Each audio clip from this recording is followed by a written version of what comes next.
Animal Farm. Written by George Orwell. Chapter 1. Mr. Jones of the Manor Farm had locked the hen houses for the night, but was too drunk to remember to shut the pop-holes. With the ring of light from his lantern dancing from side to side, he lurched across the yard, kicked off his boots at the back door, drew himself a last glass of beer from the barrel in the scullery, and made his way up to bed, where Mrs. Jones was already snoring. As soon as the light in the bedroom went out, there was a stirring and a fluttering all through the farm buildings.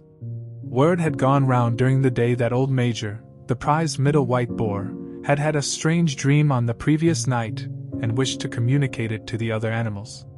It had been agreed that they should all meet in the big barn as soon as Mr. Jones was safely out of the way. Old Major, so he was always called, though the name under which he had been exhibited was Willingdon Beauty, was so highly regarded on the farm that everyone was quite ready to lose an hour's sleep in order to hear what he had to say. At one end of the big barn, on a sort of raised platform, Major was already ensconced on his bed of straw, under a lantern which hung from a beam. He was 12 years old and had lately grown rather stout, but he was still a majestic-looking pig, with a wise and benevolent appearance in spite of the fact that his tushes had never been cut. Before long the other animals began to arrive and make themselves comfortable after their different fashions. First came the 3 dogs, Bluebell, Jessie, and Pincher, and then the pigs, who settled down in the straw immediately in front of the platform. The hens perched themselves on the windowsills, the pigeons fluttered up to the rafters, the sheep and cows lay down behind the pigs and began to chew the cud. The 2 cart horses, Boxer and Clover, came in together, walking very slowly and setting down their vast hairy hoofs with great care lest there should be some small animal concealed in the straw.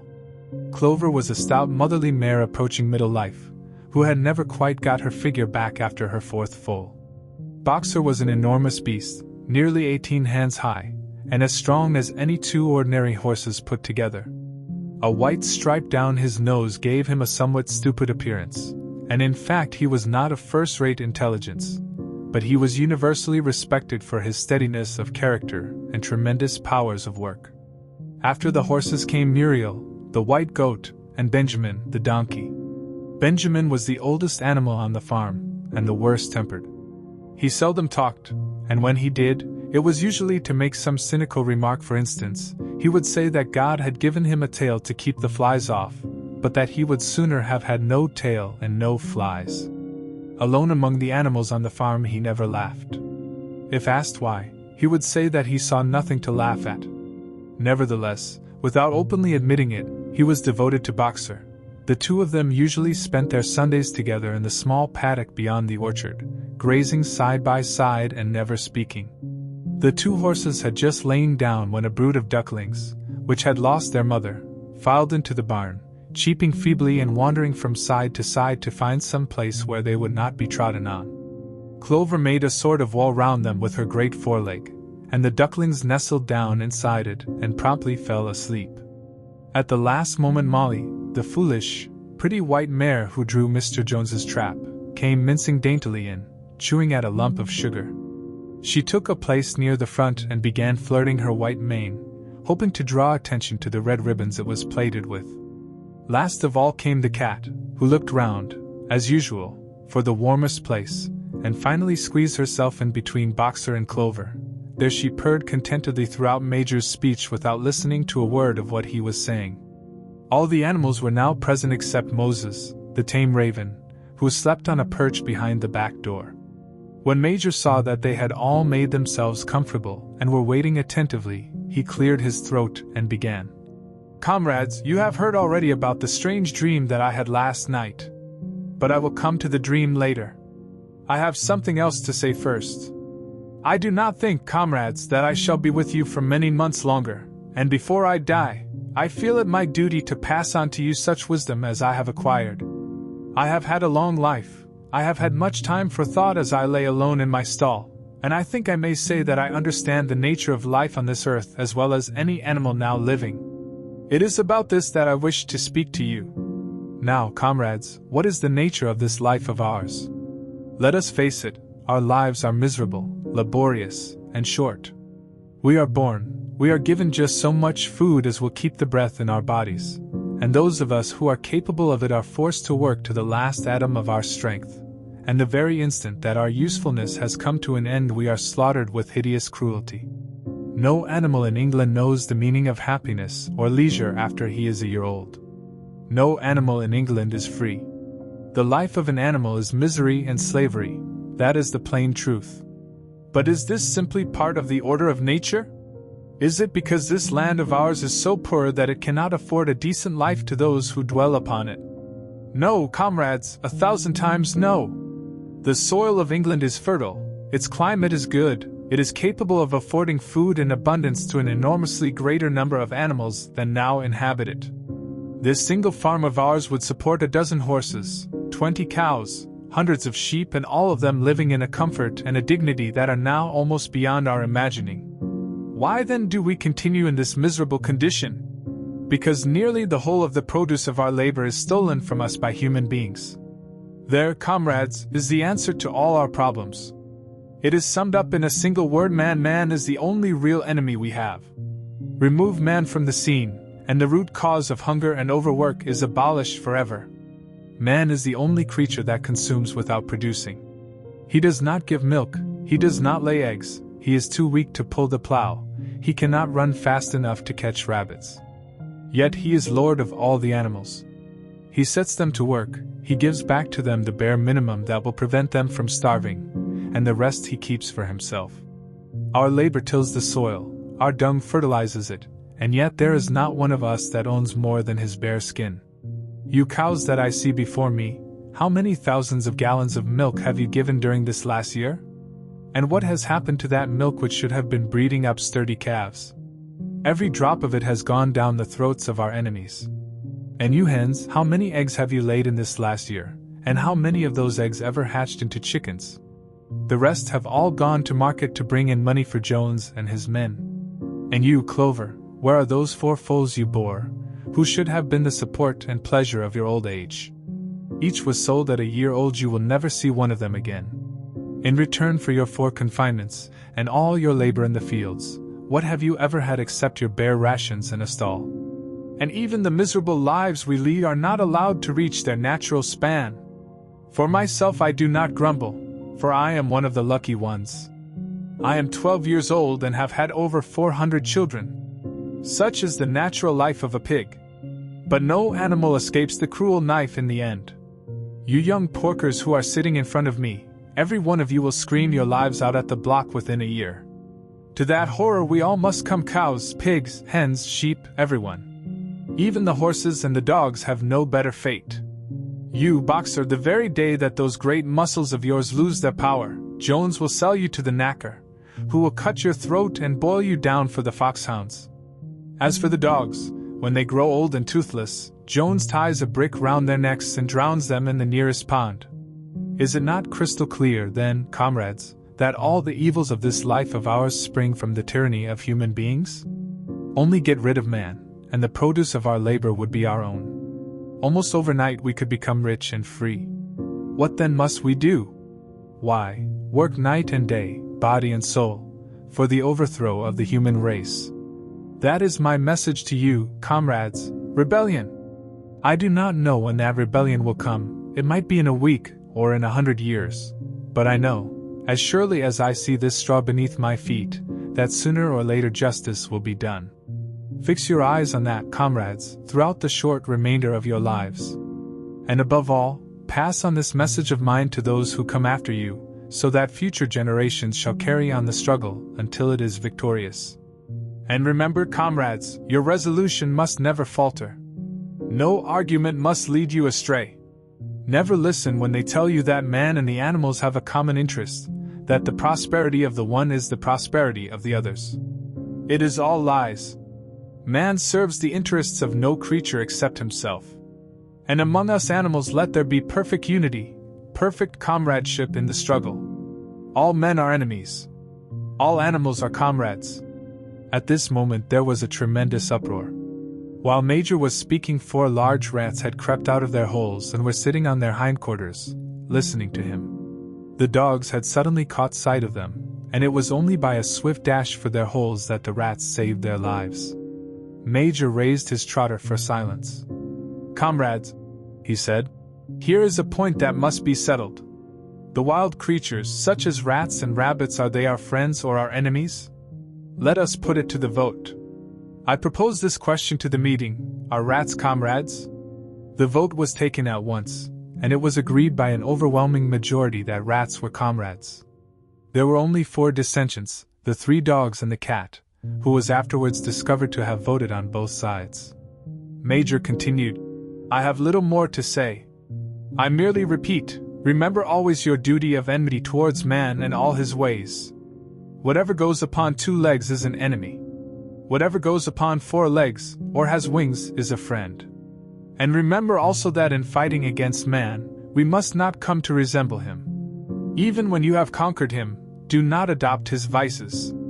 No animal must ever live in a house, or sleep in a bed, or wear clothes, or drink alcohol, or smoke tobacco, or touch money, or engage in trade. All the habits of man are evil.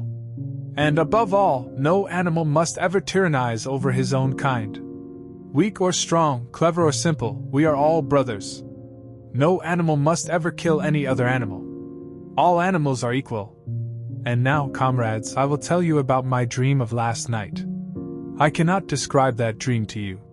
It was a dream of the earth, as it will be when man has vanished. But it reminded me of something that I had long forgotten.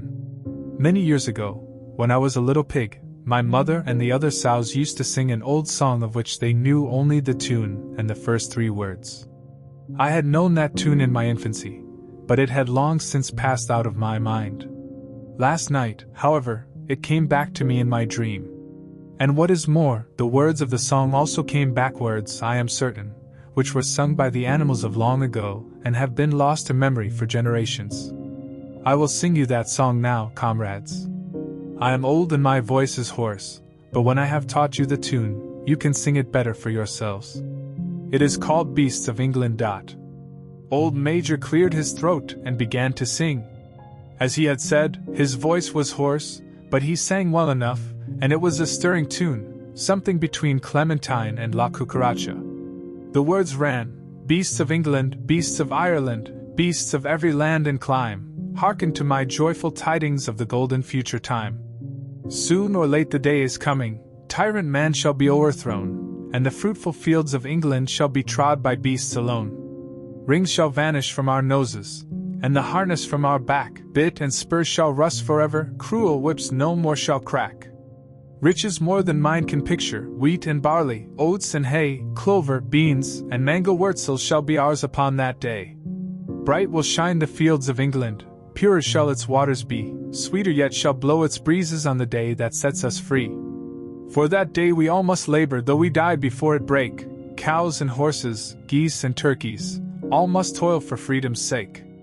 Beasts of England, beasts of Ireland, beasts of every land and clime, hearken well and spread my tidings of the golden future time." The singing of this song threw the animals into the wildest excitement.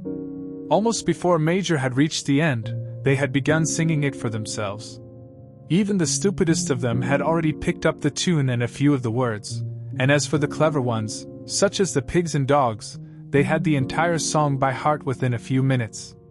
And then, after a few preliminary tries, the whole farm burst out into Beasts of England in tremendous unison. The cows lowed it, the dogs whined it, the sheep bleated it, the horses whinnied it, the ducks quacked it. They were so delighted with the song that they sang it right through 5 times in succession, and might have continued singing it all night if they had not been interrupted.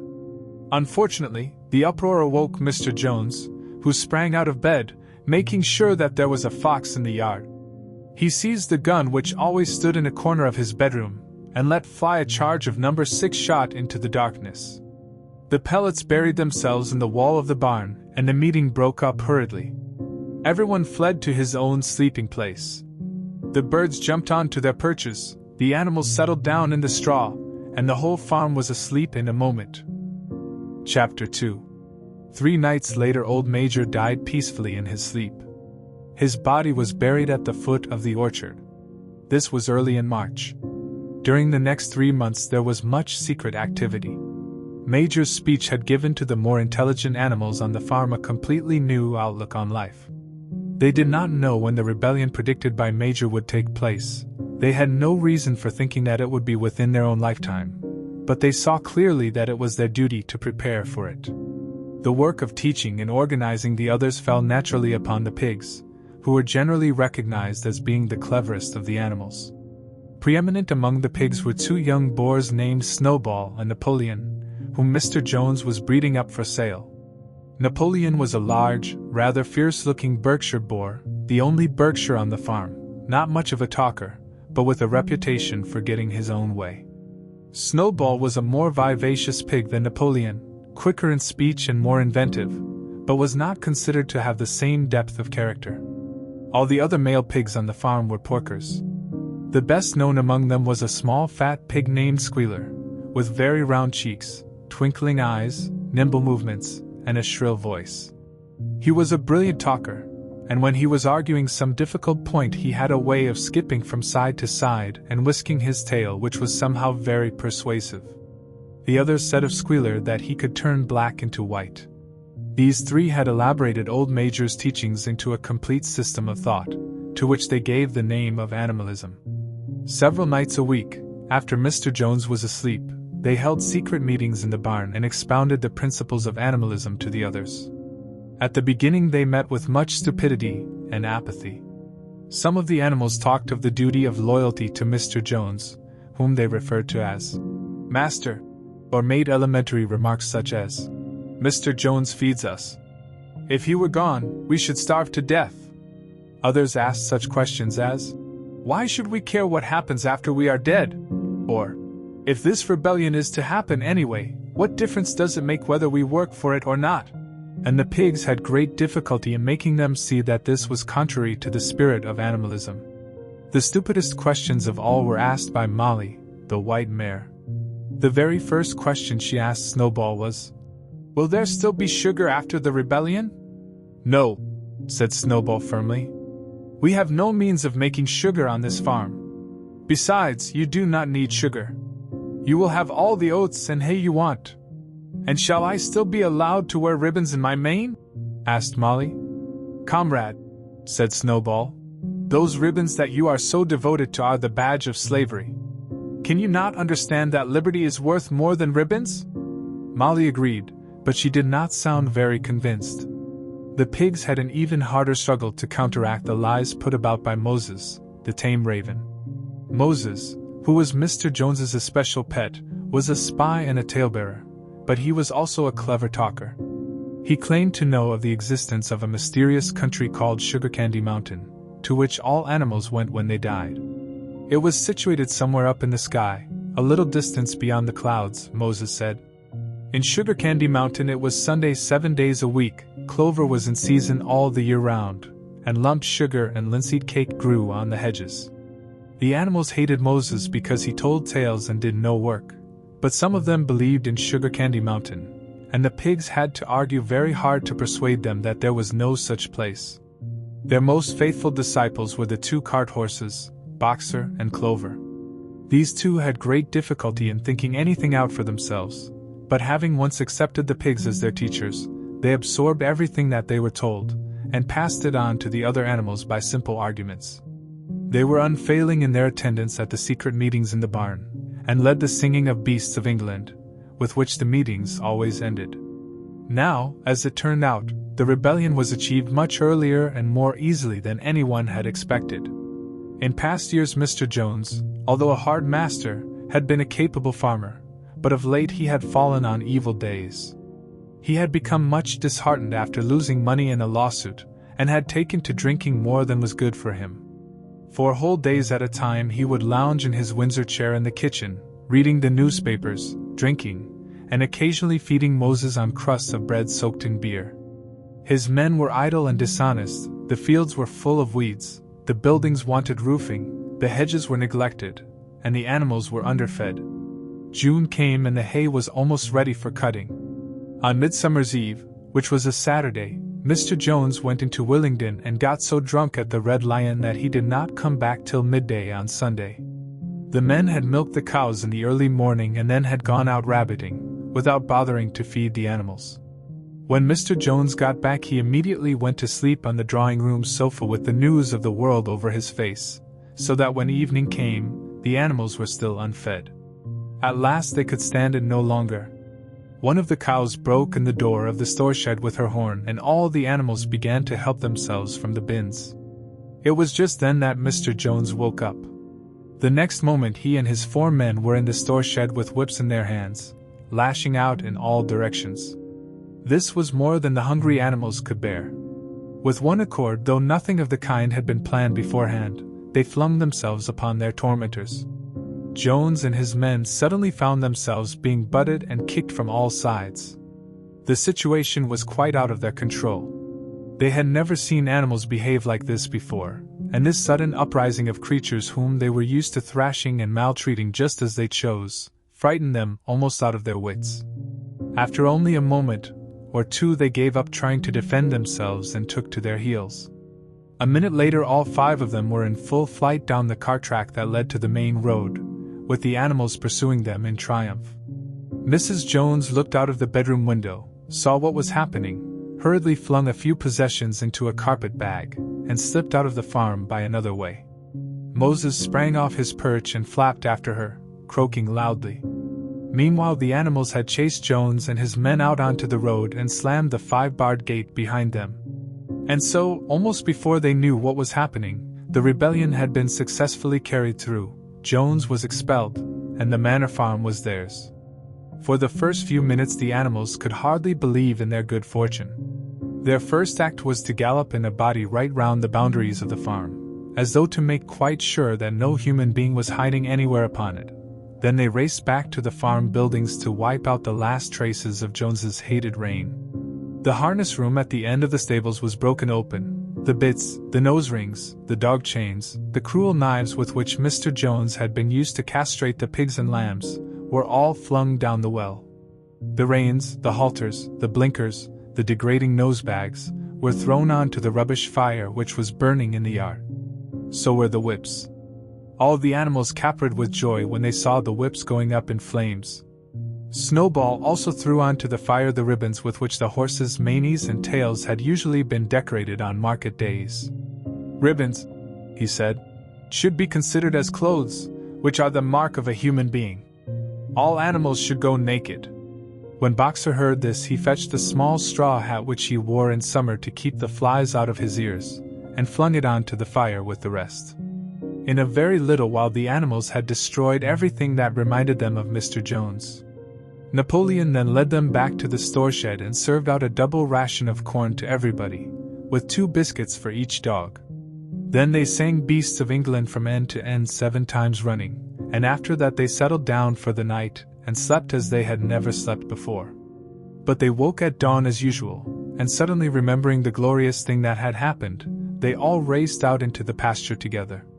A little way down the pasture there was a knoll that commanded a view of most of the farm. The animals rushed to the top of it, and gazed round them in the clear morning light.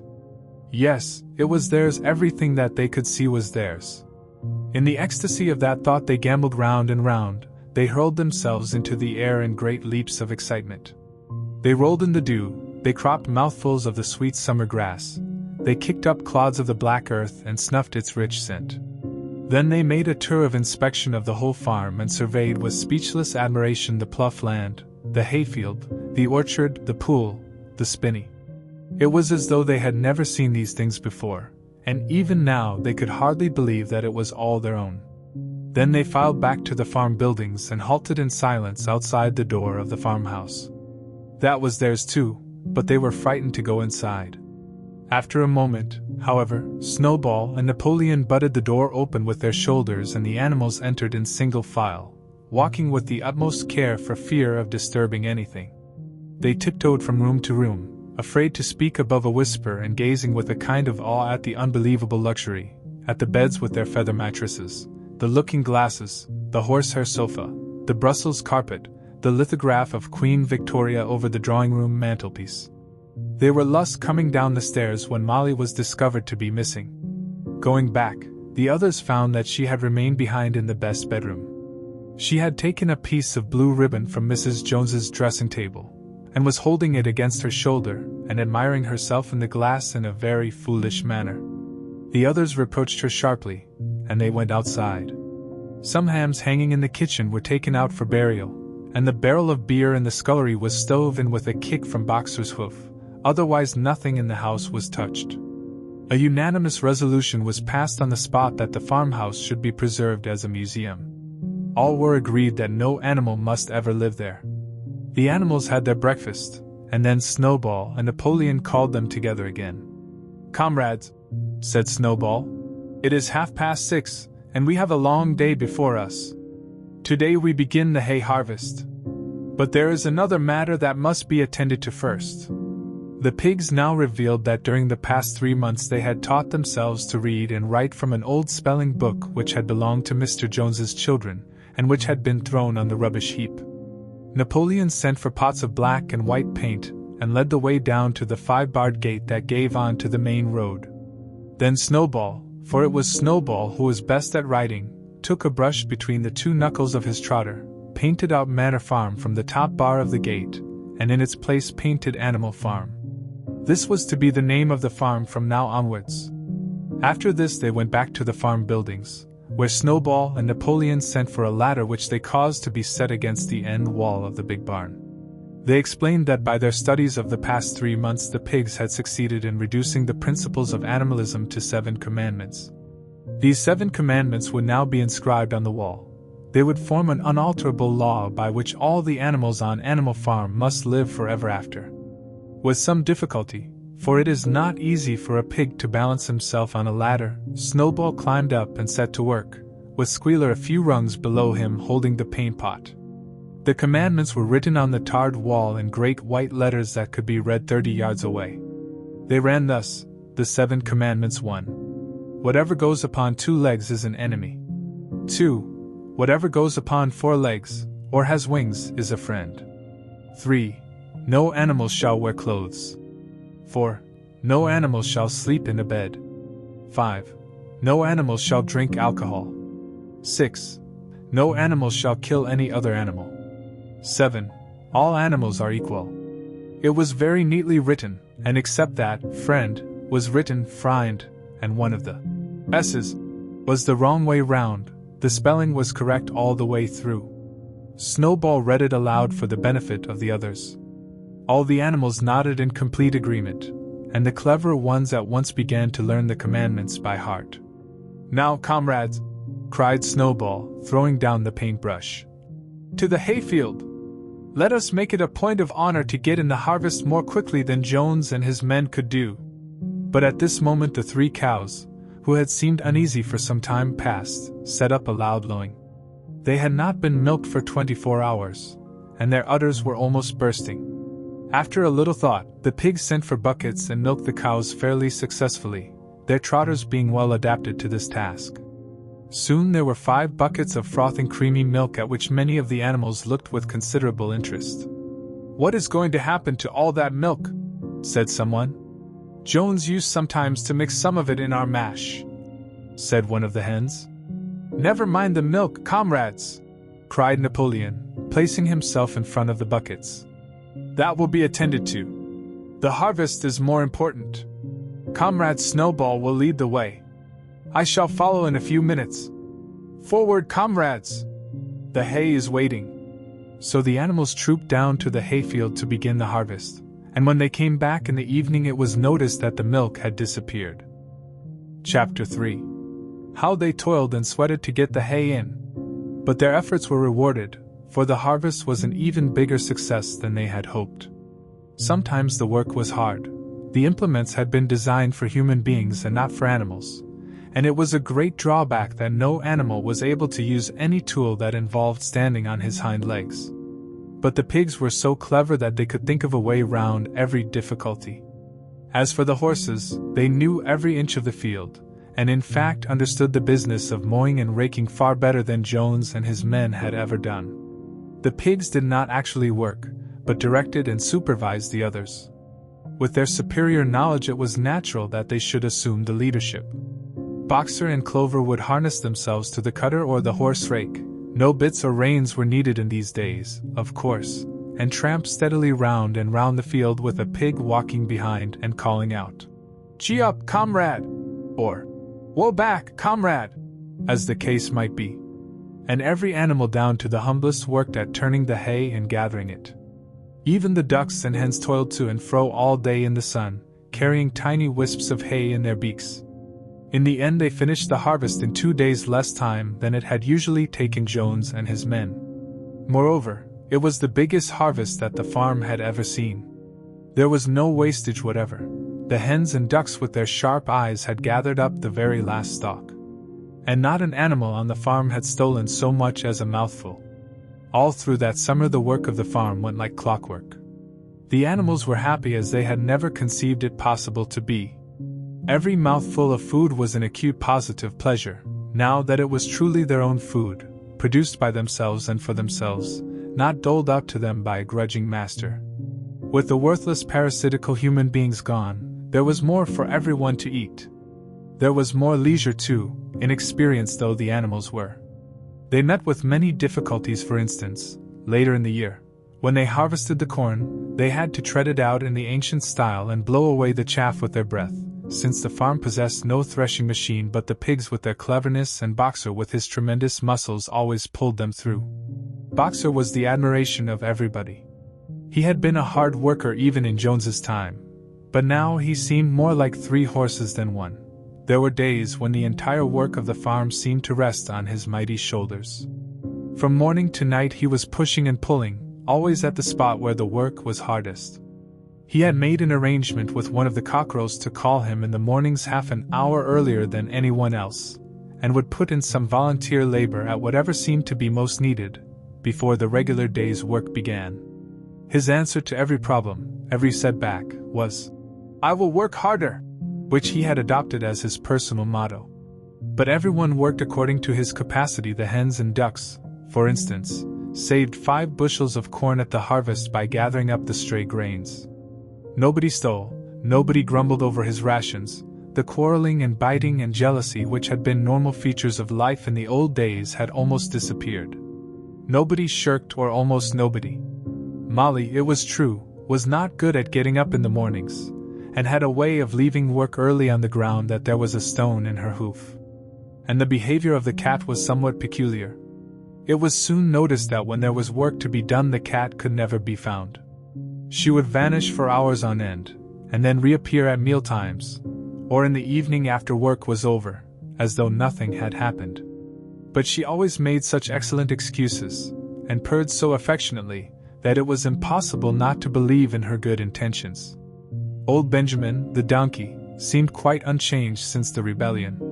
He did his work in the same slow, obstinate way as he had done it in Jones's time, never shirking and never volunteering for extra work either. About the rebellion and its results he would express no opinion. When asked whether he was not happier now that Jones was gone, he would say only, "Donkeys live a long time. None of you has ever seen a dead donkey." And the others had to be content with this cryptic answer. On Sundays there was no work. Breakfast was an hour later than usual, and after breakfast there was a ceremony which was observed every week without fail. First came the hoisting of the flag. Snowball had found in the harness room an old green tablecloth of Mrs. Jones's and had painted on it a hoof and a horn in white. This was run up the flagstaff in the farmhouse garden every Sunday morning. The flag was green, Snowball explained, to represent the green fields of England, while the hoof and horn signified the future republic of the animals which would arise when the human race had been finally overthrown. After the hoisting of the flag, all the animals trooped into the big barn for a general assembly which was known as the meeting. Here the work of the coming week was planned out, and resolutions were put forward and debated. It was always the pigs who put forward the resolutions. The other animals understood how to vote, but could never think of any resolutions of their own. Snowball and Napoleon were by far the most active in the debates. But it was noticed that these two were never in agreement. Whatever suggestion either of them made, the other could be counted on to oppose it. Even when it was resolved a thing no one could object to in itself, to set aside the small paddock behind the orchard as a home of rest for animals who were past work, there was a stormy debate over the correct retiring age for each class of animal. The meeting always ended with the singing of Beasts of England, and the afternoon was given up to recreation. The pigs had set aside the harness room as a headquarters for themselves. Here, in the evenings, they studied blacksmithing, carpentering, and other necessary arts from books which they had brought out of the farmhouse.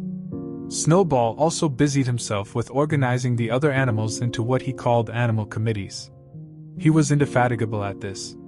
He formed the Egg Production Committee for the hens, the Clean Tails League for the cows, the Wild Comrades Re-Education Committee. The object of this was to tame the rats and rabbits, the Whiter Wool Movement for the sheep, and various others, besides instituting classes in reading and writing. On the whole, these projects were a failure. The attempt to tame the wild creatures, for instance, broke down almost immediately. They continued to behave very much as before, and when treated with generosity, simply took advantage of it. The cat joined the Re-Education Committee and was very active in it for some days. She was seen one day sitting on a roof and talking to some sparrows who were just out of her reach. She was telling them that all animals were now comrades and that any sparrow who chose could come and perch on her paw, but the sparrows kept their distance. The reading and writing classes, however, were a great success. By the autumn, almost every animal on the farm was literate in some degree.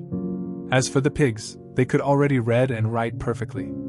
The dogs learned to read fairly well, but were not interested in reading anything except the 7 Commandments. Muriel, the goat, could read somewhat better than the dogs, and sometimes used to read to the others in the evenings from scraps of newspaper which she found on the rubbish heap. Benjamin could read as well as any pig, but never exercised his faculty. So far as he knew, he said, there was nothing worth reading. Clover learnt the whole alphabet, but could not put words together. Boxer could not get beyond the letter D. He would trace out A, B, C, D in the dust with his great hoof, and then would stand staring at the letters with his ears back, sometimes shaking his forelock, trying with all his might to remember what came next and never succeeding. On several occasions, indeed, he did learn E, F, G, H, but by the time he knew them, it was always discovered that he had forgotten A, B, C, and D. Finally, he decided to be content with the first 4 letters, and used to write them out once or twice every day to refresh his memory. Molly refused to learn any but the 6 letters which spelt her own name. She would form these very neatly out of pieces of twig, and would then decorate them with a flower or 2 and walk round them admiring them. None of the other animals on the farm could get further than the letter A. It was also found that the stupider animals, such as the sheep, hens, and ducks, were unable to learn the 7 Commandments by heart. After much thought, Snowball declared that the 7 Commandments could in effect be reduced to a single maxim, namely, 4 legs good, 2 legs bad. This, he said, contained the essential principle of animalism. Whoever had thoroughly grasped it would be safe from human influences. The birds at first objected, since it seemed to them that they also had 2 legs, but Snowball proved to them that this was not so. A bird's wing, comrades, he said, is an organ of propulsion and not of manipulation. It should therefore be regarded as a leg. The distinguishing mark of man is the hand, the instrument with which he does all his mischief. The birds did not understand Snowball's long words, but they accepted his explanation, and all the humbler animals set to work to learn the new maxim by heart. 4 legs good, 2 legs bad, was inscribed on the end wall of the barn, above the 7 Commandments, and in bigger letters. When they had once got it by heart, the sheep developed a great liking for this maxim, and often as they lay in the field they would all start bleating, 4 legs good, 2 legs bad. 4 legs good, 2 legs bad, and keep it up for hours on end, never growing tired of it. Napoleon took no interest in Snowball's committees. He said that the education of the young was more important than anything that could be done for those who were already grown up. It happened that Jessie and Bluebell had both whelped soon after the hay harvest, giving birth between them to 9 sturdy puppies. As soon as they were weaned, Napoleon took them away from their mothers, saying that he would make himself responsible for their education. He took them up into a loft which could only be reached by a ladder from the harness room, and there kept them in such seclusion that the rest of the farm soon forgot their existence. The mystery of where the milk went to was soon cleared up. It was mixed every day into the pig's mash. The early apples were now ripening, and the grass of the orchard was littered with windfalls. The animals had assumed as a matter of course that these would be shared out equally. One day, however, the order went forth that all the windfalls were to be collected and brought to the harness room for the use of the pigs. At this some of the other animals murmured, but it was no use. All the pigs were in full agreement on this point, even Snowball and Napoleon. Squealer was sent to make the necessary explanations to the others. "Comrades," he cried, "you do not imagine, I hope, that we pigs are doing this in a spirit of selfishness and privilege? Many of us actually dislike milk and apples. I dislike them myself. Our sole object in taking these things is to preserve our health. Milk and apples, this has been proved by science, comrades, contain substances absolutely necessary to the well-being of a pig. We pigs are brainworkers. The whole management and organization of this farm depend on us. Day and night we are watching over your welfare. It is for your sake that we drink that milk and eat those apples. Do you know what would happen if we pigs failed in our duty? Jones would come back. Yes, Jones would come back. Surely, comrades," cried Squealer almost pleadingly, skipping from side to side and whisking his tail. "Surely there is no one among you who wants to see Jones come back?" Now if there was one thing that the animals were completely certain of, it was that they did not want Jones back. When it was put to them in this light, they had no more to say. The importance of keeping the pigs in good health was all too obvious. So it was agreed without further argument that the milk and the windfall apples, and also the main crop of apples when they ripened, should be reserved for the pigs alone. Chapter 4. By the late summer the news of what had happened on Animal Farm had spread across half the county. Every day Snowball and Napoleon sent out flights of pigeons whose instructions were to mingle with the animals on neighboring farms, tell them the story of the rebellion, and teach them the tune of beasts of England. Most of this time Mr. Jones had spent sitting in the taproom of the Red Lion at Willingdon, complaining to anyone who would listen of the monstrous injustice he had suffered in being turned out of his property by a pack of good-for-nothing animals. The other farmers sympathized in principle, but they did not at first give him much help. At heart, each of them was secretly wondering whether he could not somehow turn Jones's misfortune to his own advantage. It was lucky that the owners of the two farms which adjoined Animal Farm were on permanently bad terms. One of them, which was named Foxwood, was a large, neglected, old-fashioned farm, much overgrown by woodland, with all its pastures worn out and its hedges in a disgraceful condition. Its owner, Mr. Pilkington, was an easygoing gentleman farmer who spent most of his time in fishing or hunting according to the season. The other farm, which was called Pinchfield, was smaller and better kept. Its owner was a Mr. Frederick, a tough, shrewd man, perpetually involved in lawsuits and with a name for driving hard bargains. These two disliked each other so much that it was difficult for them to come to any agreement, even in defense of their own interests. Nevertheless, they were both thoroughly frightened by the rebellion on Animal Farm, and very anxious to prevent their own animals from learning too much about it. At first they pretended to laugh to scorn the idea of animals managing a farm for themselves. The whole thing would be over in a fortnight, they said. They put it about that the animals on the Manor Farm, they insisted on calling it the Manor Farm.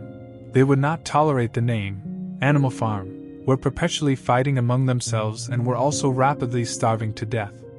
When time passed and the animals had evidently not starved to death, Frederick and Pilkington changed their tune and began to talk of the terrible wickedness that now flourished on Animal Farm. It was given out that the animals there practiced cannibalism, tortured one another with red-hot horseshoes, and had their females in common. This was what came of rebelling against the laws of nature, Frederick and Pilkington said. However, these stories were never fully believed. Rumors of a wonderful farm, where the human beings had been turned out and the animals managed their own affairs, continued to circulate in vague and distorted forms, and throughout that year a wave of rebelliousness ran through the countryside. Bulls which had always been tractable suddenly turned savage, sheep broke down hedges and devoured the clover, cows kicked the pail over, hunters refused their fences and shot their riders on to the other side. Above all, the tune and even the words of Beasts of England were known everywhere. It had spread with astonishing speed. The human beings could not contain their rage when they heard this song, though they pretended to think it merely ridiculous. They could not understand, they said, how even animals could bring themselves to sing such contemptible rubbish. Any animal caught singing it was given a flogging on the spot. And yet the song was irrepressible. The blackbirds whistled it in the hedges, the pigeons cooed in the elms, it got into the din of the smithies and the tune of the church bells. And when the human beings listened to it, they secretly trembled, hearing in it a prophecy of their future doom. Early in October, when the corn was cut and stacked and some of it was already threshed, a flight of pigeons came whirling through the air and alighted in the yard of Animal Farm in the wildest excitement. Jones and all his men, with half a dozen others from Foxwood and Pinchfield, had entered the 5-barred gate and were coming up the cart track that led to the farm. They were all carrying sticks, except Jones, who was marching ahead with a gun in his hands. Obviously, they were going to attempt the recapture of the farm. This had long been expected, and all preparations had been made. Snowball, who had studied an old book of Julius Caesar's campaigns which he had found in the farmhouse, was in charge of the defensive operations. He gave his orders quickly, and in a couple of minutes every animal was at his post. As the human beings approached the farm buildings, Snowball launched his first attack. All the pigeons, to the number of 35, flew to and fro over the men's heads and muted upon them from midair, and while the men were dealing with this, the geese, who had been hiding behind the hedge, rushed out and pecked viciously at the calves of their legs. However, this was only a light skirmishing maneuver, intended to create a little disorder, and the men easily drove the geese off with their sticks. Snowball now launched his second line of attack. Muriel, Benjamin, and all the sheep, with Snowball at the head of them, rushed forward and prodded and butted the men from every side, while Benjamin turned around and lashed at them with his small hoofs. But once again the men, with their sticks and their hobnail boots, were too strong for them, and suddenly, at a squeal from Snowball, which was the signal for retreat, all the animals turned and fled through the gateway into the yard. The men gave a shout of triumph. They saw, as they imagined, their enemies in flight, and they rushed after them in disorder. This was just what Snowball had intended. As soon as they were well inside the yard, the 3 horses, the 3 cows, and the rest of the pigs, who had been lying in ambush in the cowshed, suddenly emerged in their rear, cutting them off. Snowball now gave the signal for the charge. He himself dashed straight for Jones. Jones saw him coming, raised his gun and fired. The pellets scored bloody streaks along Snowball's back, and a sheep dropped dead. Without halting for an instant, Snowball flung his 15-stone against Jones's legs. Jones was hurled into a pile of dung, and his gun flew out of his hands. But the most terrifying spectacle of all was Boxer, rearing up on his hind legs and striking out with his great iron-shod hoofs like a stallion. His very first blow took a stable lad from Foxwood on the skull and stretched him lifeless in the mud. At the sight, several men dropped their sticks and tried to run. Panic overtook them, and the next moment all the animals together were chasing them round and round the yard. They were gored, kicked, bitten, trampled on. There was not an animal on the farm that did not take vengeance on them after his own fashion. Even the cat suddenly leapt off a roof onto a cowman's shoulders and sank her claws in his neck, at which he yelled horribly. At a moment when the opening was clear, the men were glad enough to rush out of the yard and make a bolt for the main road. And so within 5 minutes of their invasion they were in ignominious retreat by the same way as they had come, with a flock of geese hissing after them and pecking at their calves all the way. All the men were gone except one. Back in the yard, Boxer was pawing with his hoof at the stable lad who lay face down in the mud, trying to turn him over. The boy did not stir. "He is dead," said Boxer sorrowfully. "I had no intention of doing that. I forgot that I was wearing iron shoes. Who will believe that I did not do this on purpose?" "No sentimentality, comrade!" cried Snowball, from whose wounds the blood was still dripping. "War is war. The only good human being is a dead one. I have no wish to take life, not even human life," repeated Boxer, and his eyes were full of tears. "Where is Molly?" exclaimed somebody. Molly, in fact, was missing. For a moment there was great alarm. It was feared that the men might have harmed her in some way, or even carried her off with them. In the end, however, she was found hiding in her stall with her head buried among the hay in the manger. She had taken to flight as soon as the gun went off. And when the others came back from looking for her, it was to find that the stable lad, who in fact was only stunned, had already recovered and made off. The animals had now reassembled in the wildest excitement, each recounting his own exploits in the battle at the top of his voice. An impromptu celebration of the victory was held immediately. The flag was run up and Beasts of England was sung a number of times, then the sheep who had been killed was given a solemn funeral, a hawthorn bush being planted on her grave. At the graveside, Snowball made a little speech, emphasizing the need for all animals to be ready to die for Animal Farm if need be. The animals decided unanimously to create a military decoration, Animal Hero, First Class, which was conferred there and then on Snowball and Boxer. It consisted of a brass medal. They were really some old horse brasses which had been found in the harness room, to be worn on Sundays and holidays. There was also Animal Hero, Second Class, which was conferred posthumously on the dead sheep. There was much discussion as to what the battle should be called. In the end, it was named the Battle of the Cowshed, since that was where the ambush had been sprung. Mr. Jones's gun had been found lying in the mud, and it was known that there was a supply of cartridges in the farmhouse.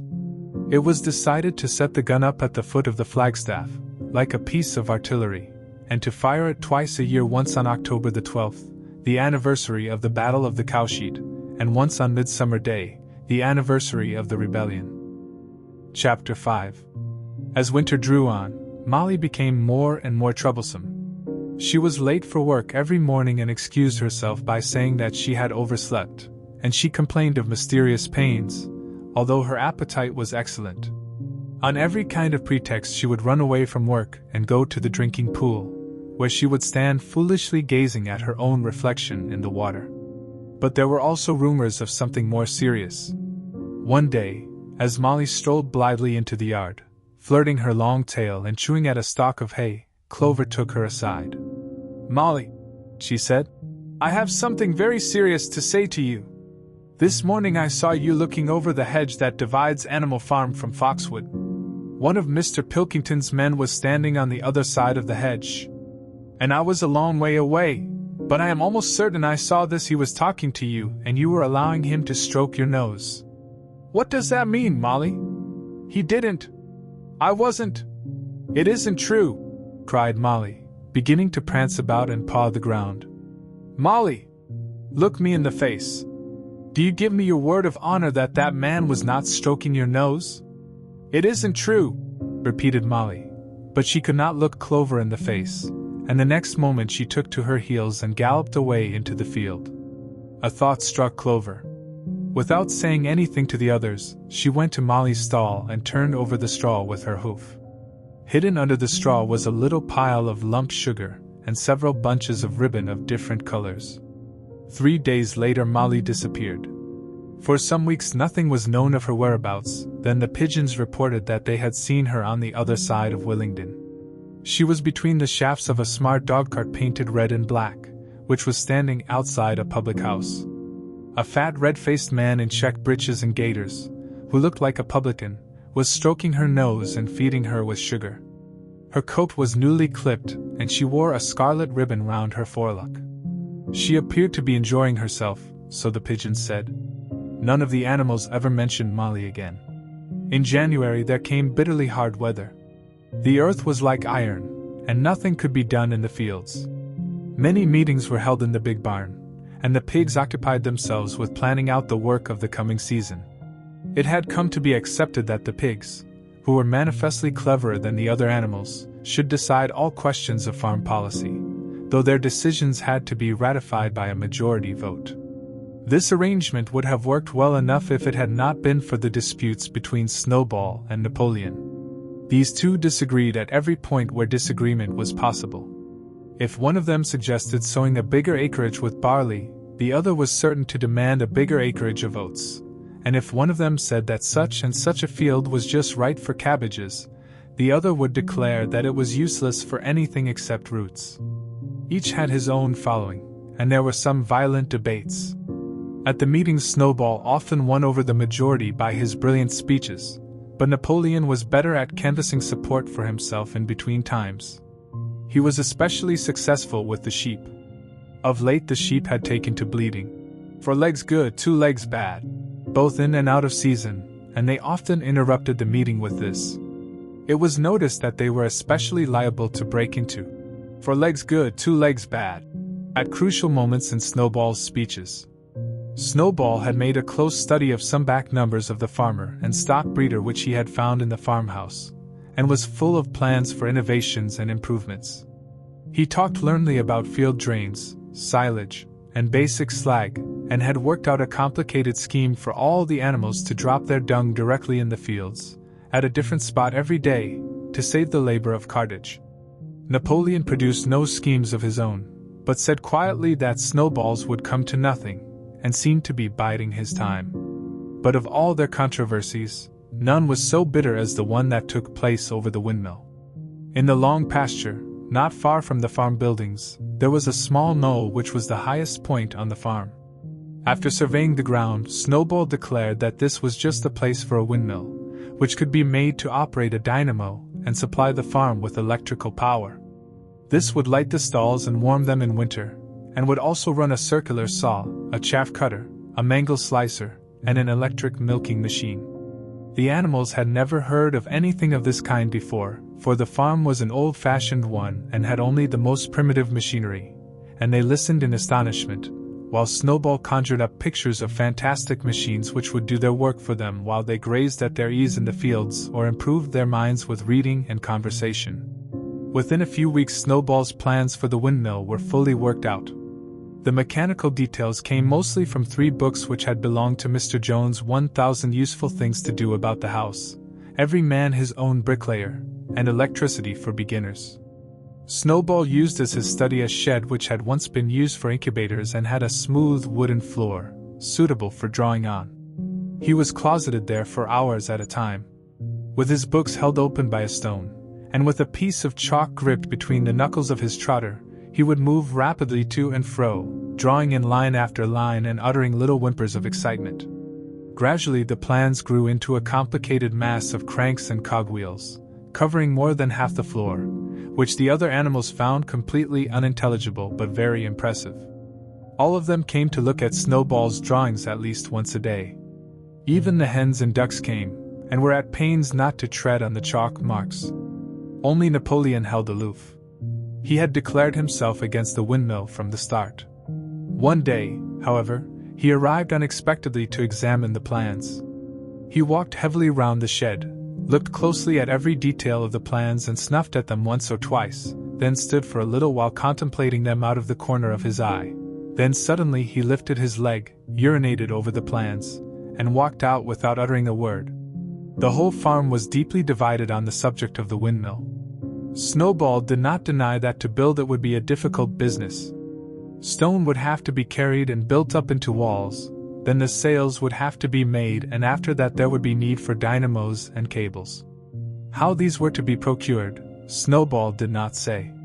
But he maintained that it could all be done in a year. And thereafter, he declared, so much labor would be saved that the animals would only need to work 3 days a week. Napoleon, on the other hand, argued that the great need of the moment was to increase food production, and that if they wasted time on the windmill they would all starve to death. The animals formed themselves into 2 factions under the slogan, "Vote for Snowball and the 3-day week," and "Vote for Napoleon and the full manger." Benjamin was the only animal who did not side with either faction. He refused to believe either that food would become more plentiful or that the windmill would save work. Windmill or no windmill, he said, life would go on as it had always gone on, that is, badly. Apart from the disputes over the windmill, there was the question of the defense of the farm. It was fully realized that though the human beings had been defeated in the Battle of the Cowshed, they might make another and more determined attempt to recapture the farm and reinstate Mr. Jones. They had all the more reason for doing so because the news of their defeat had spread across the countryside and made the animals on the neighboring farms more restive than ever. As usual, Snowball and Napoleon were in disagreement. According to Napoleon, What the animals must do was to procure firearms and train themselves in the use of them. According to Snowball, they must send out more and more pigeons and stir up rebellion among the animals on the other farms. The one argued that if they could not defend themselves they were bound to be conquered. The other argued that if rebellions happened everywhere they would have no need to defend themselves. The animals listened first to Napoleon, then to Snowball, and could not make up their minds which was right. Indeed, they always found themselves in agreement with the one who was speaking at the moment. At last the day came when Snowball's plans were completed. At the meeting on the following Sunday, the question of whether or not to begin work on the windmill was to be put to the vote. When the animals had assembled in the big barn, Snowball stood up and, though occasionally interrupted by bleating from the sheep, set forth his reasons for advocating the building of the windmill. Then Napoleon stood up to reply. He said very quietly that the windmill was nonsense, and that he advised nobody to vote for it, and promptly sat down again. He had spoken for barely 30 seconds, and seemed almost indifferent as to the effect he produced. At this Snowball sprang to his feet, and shouting down the sheep, who had begun bleating again, broke into a passionate appeal in favor of the windmill. Until now the animals had been about equally divided in their sympathies, but in a moment Snowball's eloquence had carried them away. In glowing sentences he painted a picture of Animal Farm as it might be when sordid labor was lifted from the animals' backs. His imagination had now run far beyond chaff cutters and turnip slicers. Electricity, he said, could operate threshing machines, plows, harrows, rollers, and reapers and binders, besides supplying every stall with its own electric light, hot and cold water, and an electric heater. By the time he had finished speaking, there was no doubt as to which way the vote would go. But just at this moment Napoleon stood up and, casting a peculiar sidelong look at Snowball, uttered a high-pitched whimper of a kind no one had ever heard him utter before. At this there was a terrible baying sound outside, and 9 enormous dogs wearing brass-studded collars came bounding into the barn. They dashed straight for Snowball, who only sprang from his place just in time to escape their snapping jaws. In a moment he was out of the door, and they were after him. Too amazed and frightened to speak, all the animals crowded through the door to watch the chase. Snowball was racing across the long pasture that led to the road. He was running as only a pig can run, but the dogs were close on his heels. Suddenly he slipped, and it seemed certain that they had him. Then he was up again, running faster than ever. Then the dogs were gaining on him again.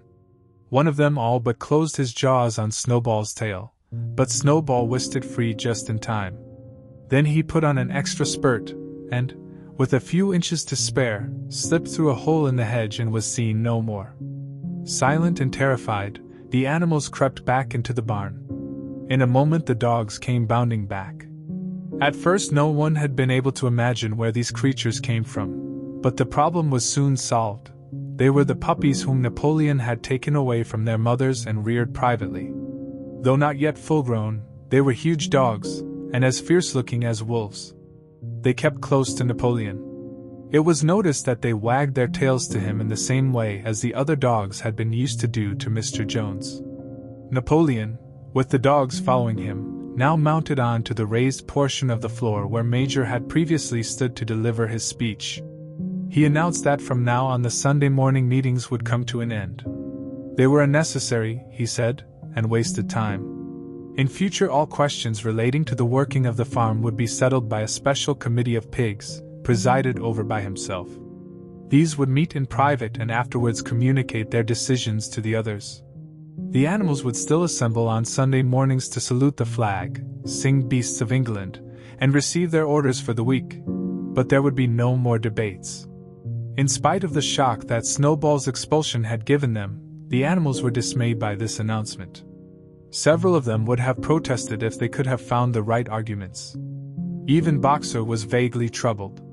He set his ears back, shook his forelocks several times, and tried hard to marshal his thoughts, but in the end he could not think of anything to say.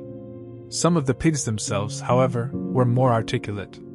For young porkers in the front row uttered shrill squeals of disapproval, and all 4 of them sprang to their feet and began speaking at once. But suddenly the dogs sitting round Napoleon let out deep, menacing growls, and the pigs fell silent and sat down again. Then the sheep broke out into a tremendous bleating of 4 legs good, 2 legs bad, which went on for nearly a quarter of an hour and put an end to any chance of discussion. Afterwards Squealer was sent round the farm to explain the new arrangement to the others. "Comrades," he said, "I trust that every animal here appreciates the sacrifice that Comrade Napoleon has made in taking this extra labor upon himself. Do not imagine, comrades, that leadership is a pleasure. On the contrary, it is a deep and heavy responsibility. No one believes more firmly than Comrade Napoleon that all animals are equal. He would be only too happy to let you make your decisions for yourselves. But sometimes you might make the wrong decisions, comrades, and then where should we be? Suppose you had decided to follow Snowball, with his moonshine of Windmill Snowball, who, as we now know, was no better than a criminal? He fought bravely at the Battle of the Cowshed," said somebody. "Bravery is not enough," said Squealer. "Loyalty and obedience are more important. And as to the Battle of the Cowshed, I believe the time will come when we shall find that Snowball's part in it was much exaggerated. Discipline, comrades, iron discipline. That is the watchword for today. One false step, and our enemies would be upon us. Surely, comrades, you do not want Jones back?" Once again this argument was unanswerable. Certainly the animals did not want Jones back. If the holding of debates on Sunday mornings was liable to bring him back, then the debates must stop. Boxer, who had now had time to think things over, voiced the general feeling by saying, "If Comrade Napoleon says it, it must be right." And from then on he adopted the maxim, "Napoleon is always right," in addition to his private motto of, "I will work harder." By this time the weather had broken and the spring plowing had begun. The shed where Snowball had drawn his plans of the windmill had been shut up, and it was assumed that the plans had been rubbed off the floor. Every Sunday morning at 10 o'clock the animals assembled in the big barn to receive their orders for the week. The skull of old Major, now clean of flesh, had been disinterred from the orchard and set up on a stump at the foot of the flagstaff, beside the gun. After the hoisting of the flag, the animals were required to file past the skull in a reverent manner before entering the barn. Nowadays they did not sit all together as they had done in the past. Napoleon, with Squealer and another pig named Minimus, who had a remarkable gift for composing songs and poems, sat on the front of the raised platform, with the 9 young dogs forming a semicircle round them, and the other pigs sitting behind. The rest of the animals sat facing them in the main body of the barn. Napoleon read out the orders for the week in a gruff soldierly style, and after a single singing of Beasts of England, all the animals dispersed. On the 3rd Sunday after Snowball's expulsion, the animals were somewhat surprised to hear Napoleon announce that the windmill was to be built after all. He did not give any reason for having changed his mind, but merely warned the animals that this extra task would mean very hard work. It might even be necessary to reduce their rations. The plans, however, had all been prepared, down to the last detail. A special committee of pigs had been at work upon them for the past 3 weeks. The building of the windmill, with various other improvements, was expected to take 2 years. That evening Squealer explained privately to the other animals that Napoleon had never in reality been opposed to the windmill. On the contrary, it was he who had advocated it in the beginning, and the plan which Snowball had drawn on the floor of the incubator shed had actually been stolen from among Napoleon's papers. The windmill was, in fact, Napoleon's own creation. Why, then, asked somebody, had he spoken so strongly against it? Here Squealer looked very sly. That, he said, was Comrade Napoleon's cunning. He had seemed to oppose the windmill, simply as a maneuver to get rid of Snowball, who was a dangerous character and a bad influence. Now that Snowball was out of the way, the plan could go forward without his interference. This, said Squealer, was something called tactics. He repeated a number of times. "Tactics, comrades, tactics!" skipping round and whisking his tail with a merry laugh. The animals were not certain what the word meant, but Squealer spoke so persuasively, and the 3 dogs who happened to be with him growled so threateningly, that they accepted his explanation without further questions. Chapter 6. All that year the animals worked like slaves. But they were happy in their work, they grudged no effort or sacrifice, well aware that everything that they did was for the benefit of themselves and those of their kind who would come after them, and not for a pack of idle, thieving human beings. Throughout the spring and summer they worked a 60-hour week, and in August Napoleon announced that there would be work on Sunday afternoons as well. This work was strictly voluntary, but any animal who absented himself from it would have his rations reduced by half. Even so, it was found necessary to leave certain tasks undone. The harvest was a little less successful than in the previous year, and 2 fields which should have been sown with roots in the early summer were not sown because the plowing had not been completed early enough. It was possible to foresee that the coming winter would be a hard one. The windmill presented unexpected difficulties. There was a good quarry of limestone on the farm, and plenty of sand and cement had been found in one of the outhouses, so that all the materials for building were at hand.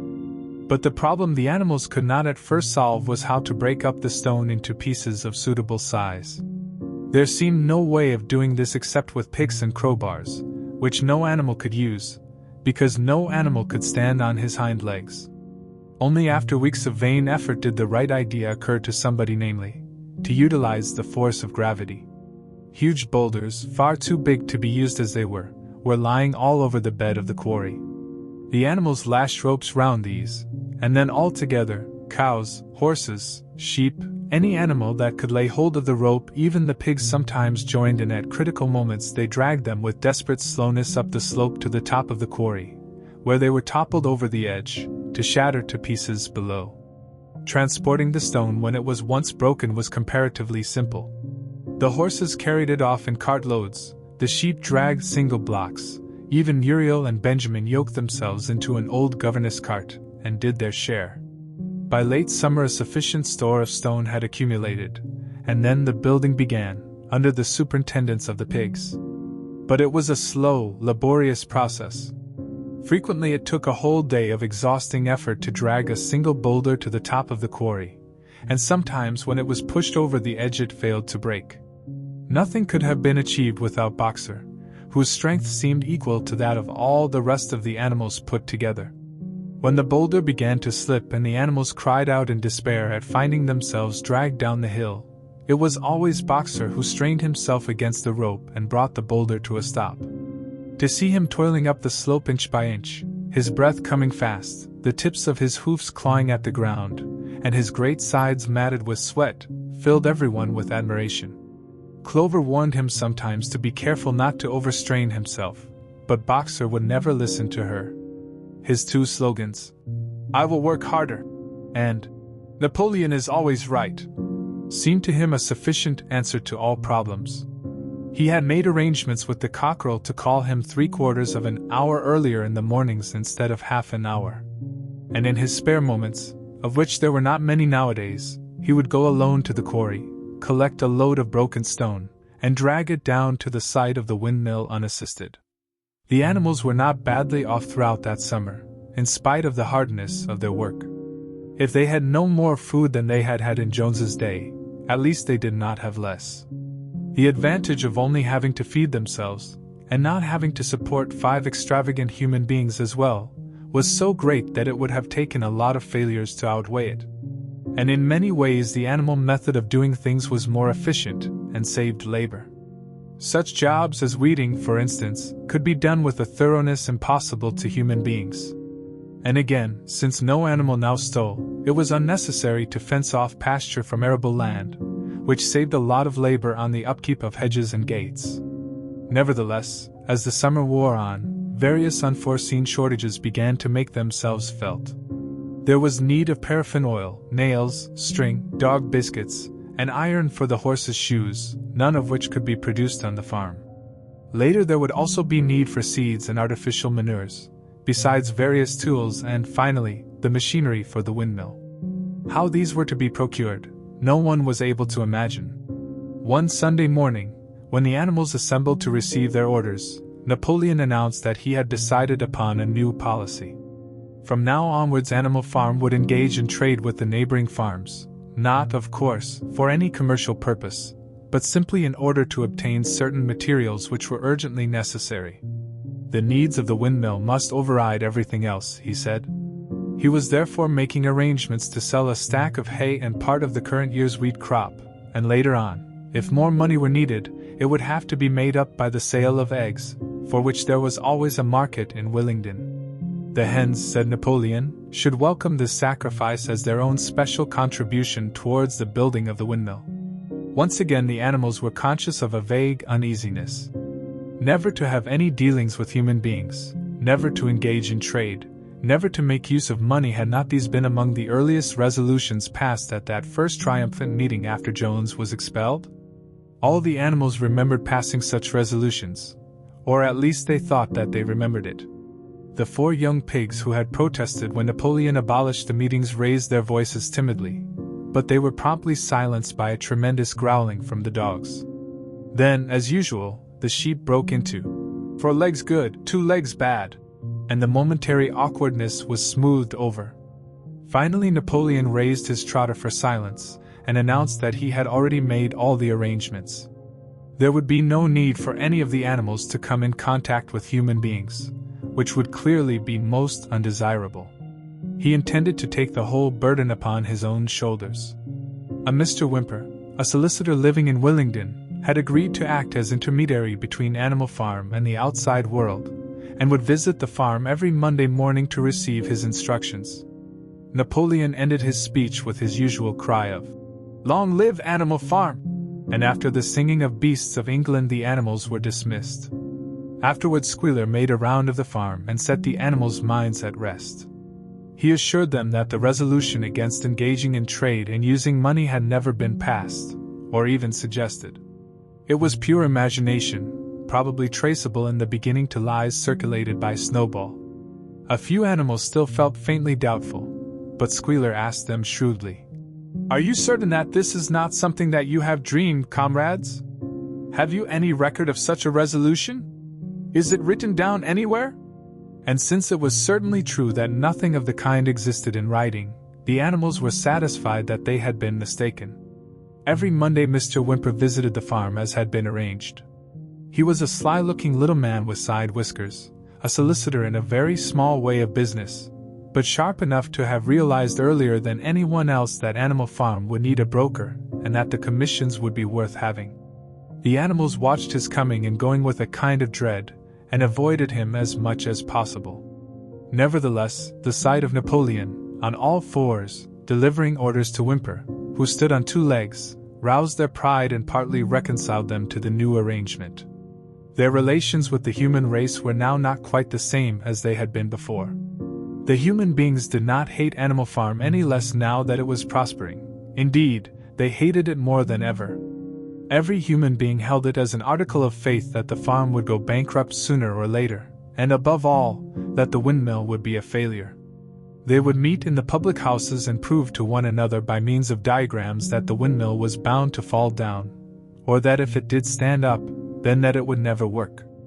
And yet, against their will, they had developed a certain respect for the efficiency with which the animals were managing their own affairs. One symptom of this was that they had begun to call Animal Farm by its proper name, and ceased to pretend that it was called the Manor Farm.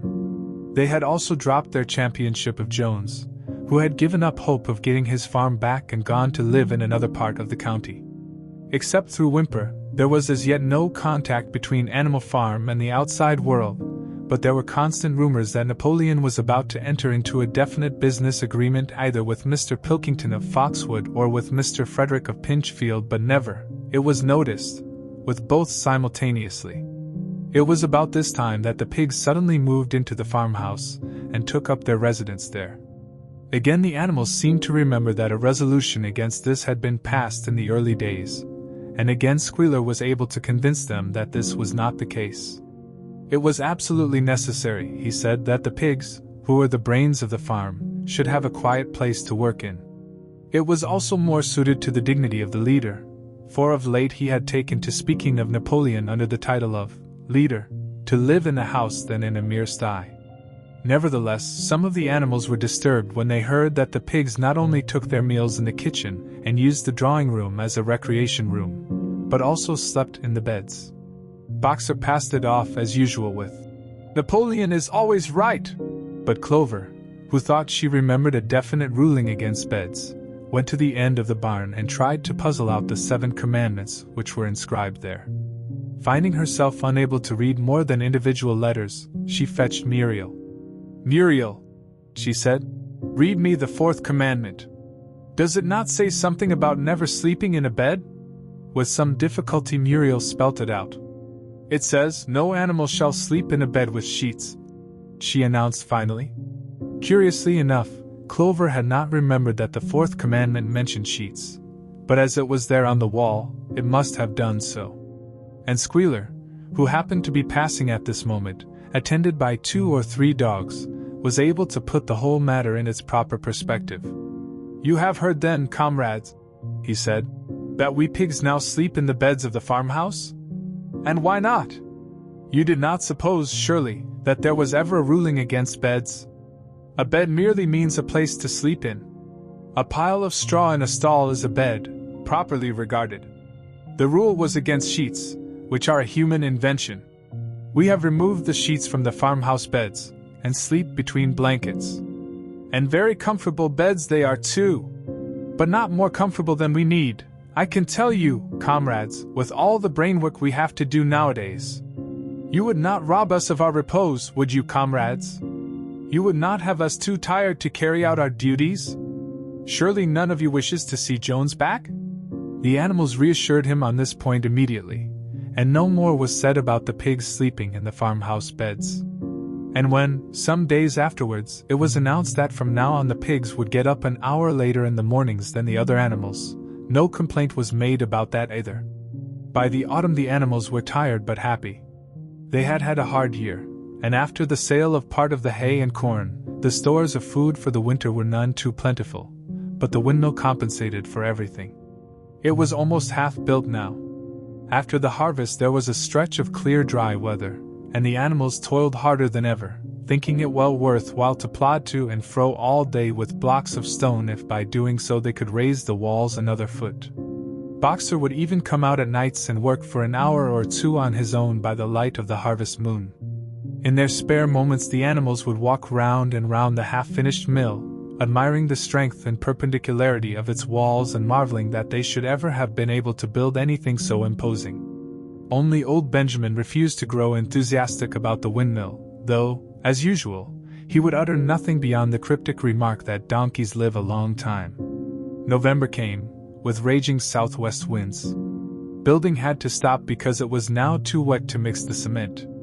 Finally there came a night when the gale was so violent that the farm buildings rocked on their foundations, and several tiles were blown off the roof of the barn. The hens woke up squawking with terror because they had all dreamed simultaneously of hearing a gun go off in the distance. In the morning the animals came out of their stalls to find that the flagstaff had been blown down, and an elm tree at the foot of the orchard had been plucked up like a radish. They had just noticed this when a cry of despair broke from every animal's throat. A terrible sight had met their eyes. The windmill was in ruins. With one accord they dashed down to the spot. Napoleon, who seldom moved out of a walk, raced ahead of them all. Yes, there it lay, the fruit of all their struggles, leveled to its foundations, the stones they had broken and carried so laboriously scattered all around. Unable at first to speak, they stood gazing mournfully at the litter of fallen stone. Napoleon paced to and fro in silence, occasionally snuffing at the ground. His tail had grown rigid and twitched sharply from side to side, a sign in him of intense mental activity. Suddenly he halted as though his mind were made up. "Comrades," he said quietly, "do you know who is responsible for this? Do you know the enemy who has come in the night and overthrown our windmill?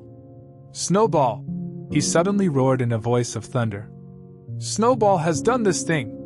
In sheer malignity, thinking to set back our plans and avenge himself for his ignominious expulsion, this traitor has crept here under cover of night and destroyed our work of nearly a year. Comrades, here and now I pronounce the death sentence upon Snowball. Animal hero, 2nd class, and half a bushel of apples to any animal who brings him to justice. A full bushel to anyone who captures him alive." The animals were shocked beyond measure to learn that even Snowball could be guilty of such an action. There was a cry of indignation, and everyone began thinking out ways of catching Snowball if he should ever come back. Almost immediately the footprints of a pig were discovered in the grass at a little distance from the knoll.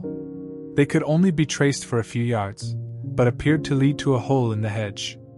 Napoleon snuffed deeply at them and pronounced them to be snowballs. He gave it as his opinion that Snowball had probably come from the direction of Foxwood Farm. "No more delays, comrades!" cried Napoleon when the footprints had been examined. "There is work to be done. This very morning we begin rebuilding the windmill, and we will build all through the winter, rain or shine. We will teach this miserable traitor that he cannot undo our work so easily. Remember, comrades, there must be no alteration in our plans. They shall be carried out to the day. Forward, comrades! Long live the windmill! Long live Animal Farm!" Chapter 7. It was a bitter winter. The stormy weather was followed by sleet and snow, and then by a hard frost which did not break till well into February. The animals carried on as best they could with the rebuilding of the windmill, well knowing that the outside world was watching them and that the envious human beings would rejoice and triumph if the mill were not finished on time. Out of spite, the human beings pretended not to believe that it was Snowball who had destroyed the windmill. They said that it had fallen down because the walls were too thin. The animals knew that this was not the case. Still, it had been decided to build the walls 3 feet thick this time instead of 18 inches as before, which meant collecting much larger quantities of stone.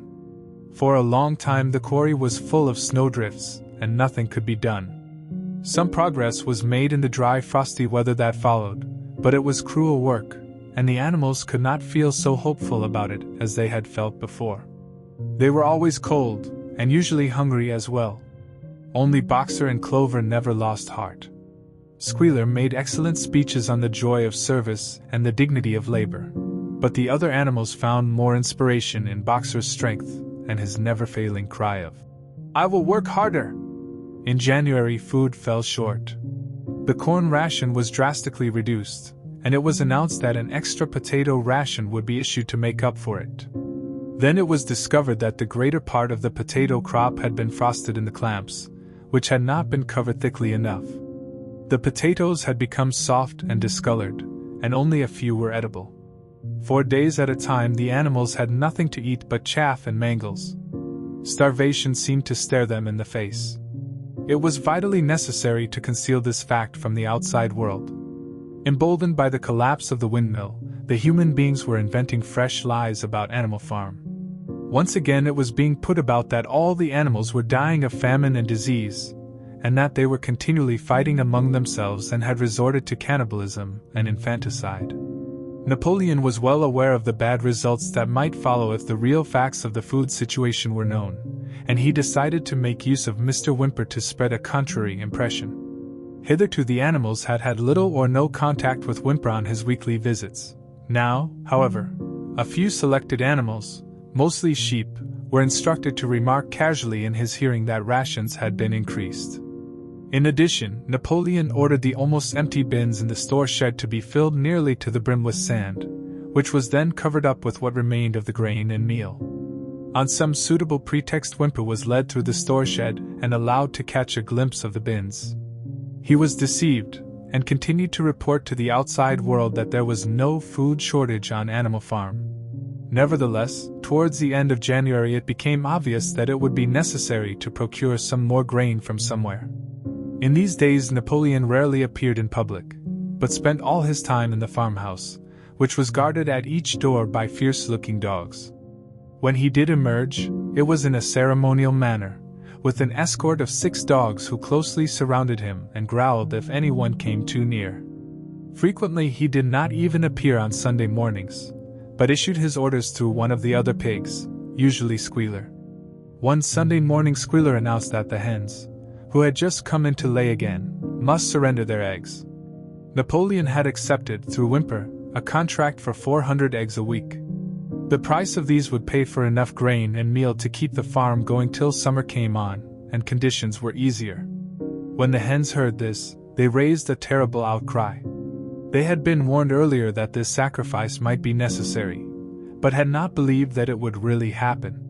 They were just getting their clutches ready for the spring sitting, and they protested that to take the eggs away now was murder. For the first time since the expulsion of Jones, there was something resembling a rebellion. Led by 3 young black Minorca pullets, the hens made a determined effort to thwart Napoleon's wishes. Their method was to fly up to the rafters and there lay their eggs, which smashed to pieces on the floor. Napoleon acted swiftly and ruthlessly. He ordered the hens' rations to be stopped, and decreed that any animal giving so much as a grain of corn to a hen should be punished by death. The dogs saw to it that these orders were carried out. For 5 days the hens held out, then they capitulated and went back to their nesting boxes.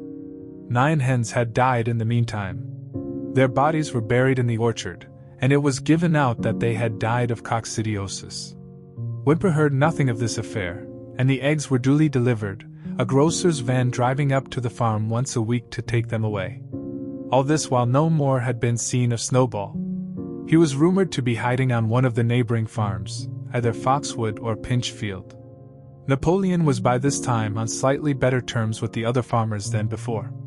It happened that there was in the yard a pile of timber which had been stacked there 10 years earlier when a beech spinney was cleared. It was well seasoned, and Whymper had advised Napoleon to sell it. Both Mr. Pilkington and Mr. Frederick were anxious to buy it. Napoleon was hesitating between the two, unable to make up his mind. It was noticed that whenever he seemed on the point of coming to an agreement with Frederick, Snowball was declared to be in hiding at Foxwood, while, when he inclined toward Pilkington, Snowball was said to be at Pinchfield. Suddenly, early in the spring, an alarming thing was discovered. Snowball was secretly frequenting the farm by night. The animals were so disturbed that they could hardly sleep in their stalls. Every night, it was said, he came creeping in under cover of darkness and performed all kinds of mischief. He stole the corn, he upset the milk pails, he broke the eggs, he trampled the seedbeds, he gnawed the bark off the fruit trees. Whenever anything went wrong, it became usual to attribute it to Snowball. If a window was broken or a drain was blocked up, someone was certain to say that Snowball had come in the night and done it, and when the key of the store shed was lost, the whole farm was convinced that Snowball had thrown it down the well. Curiously enough, they went on believing this even after the mislaid key was found under a sack of meal. The cows declared unanimously that Snowball crept into their stalls and milked them in their sleep. The rats, which had been troublesome that winter, were also said to be in league with Snowball. Napoleon decreed that there should be a full investigation into Snowball's activities. With his dogs in attendance, he set out and made a careful tour of inspection of the farm buildings, the other animals following at a respectful distance. At every few steps Napoleon stopped and snuffed the ground for traces of Snowball's footsteps, which, he said, he could detect by the smell. He snuffed in every corner, in the barn, in the cowshed, in the hen houses, in the vegetable garden, and found traces of Snowball almost everywhere. He would put his snout to the ground, give several deep sniffs, and exclaim in a terrible voice, "Snowball! He has been here! I can smell him distinctly!" And at the word Snowball, all the dogs let out blood-curdling growls and showed their side teeth. The animals were thoroughly frightened. It seemed to them as though Snowball were some kind of invisible influence, pervading the air about them and menacing them with all kinds of dangers. In the evening Squealer called them together, and with an alarmed expression on his face told them that he had some serious news to report. "Comrades!" cried Squealer, making little nervous skips. "A most terrible thing has been discovered. Snowball has sold himself to Frederick of Pinchfield Farm, who is even now plotting to attack us and take our farm away from us. Snowball is to act as his guide when the attack begins. But there is worse than that. We had thought that Snowball's rebellion was caused simply by his vanity and ambition. But we were wrong, comrades.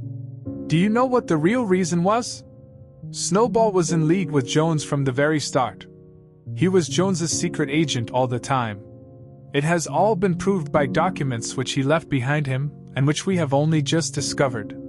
To my mind this explains a great deal, comrades. Did we not see for ourselves how he attempted, fortunately without success, to get us defeated and destroyed at the Battle of the Cowshed? The animals were stupefied. This was a wickedness far outdoing Snowball's destruction of the windmill. But it was some minutes before they could fully take it in. They all remembered, or thought they remembered, how they had seen Snowball charging ahead of them at the Battle of the Cowshed, how he had rallied and encouraged them at every turn, and how he had not paused for an instant even when the pellets from Jones's gun had wounded his back. At first it was a little difficult to see how this fitted in with his being on Jones's side.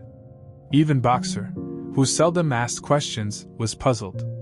He lay down, tucked his 4 hoofs beneath him, shut his eyes, and with a hard effort managed to formulate his thoughts. "I do not believe that," he said. "Snowball fought bravely at the Battle of the Cowshed. I saw him myself.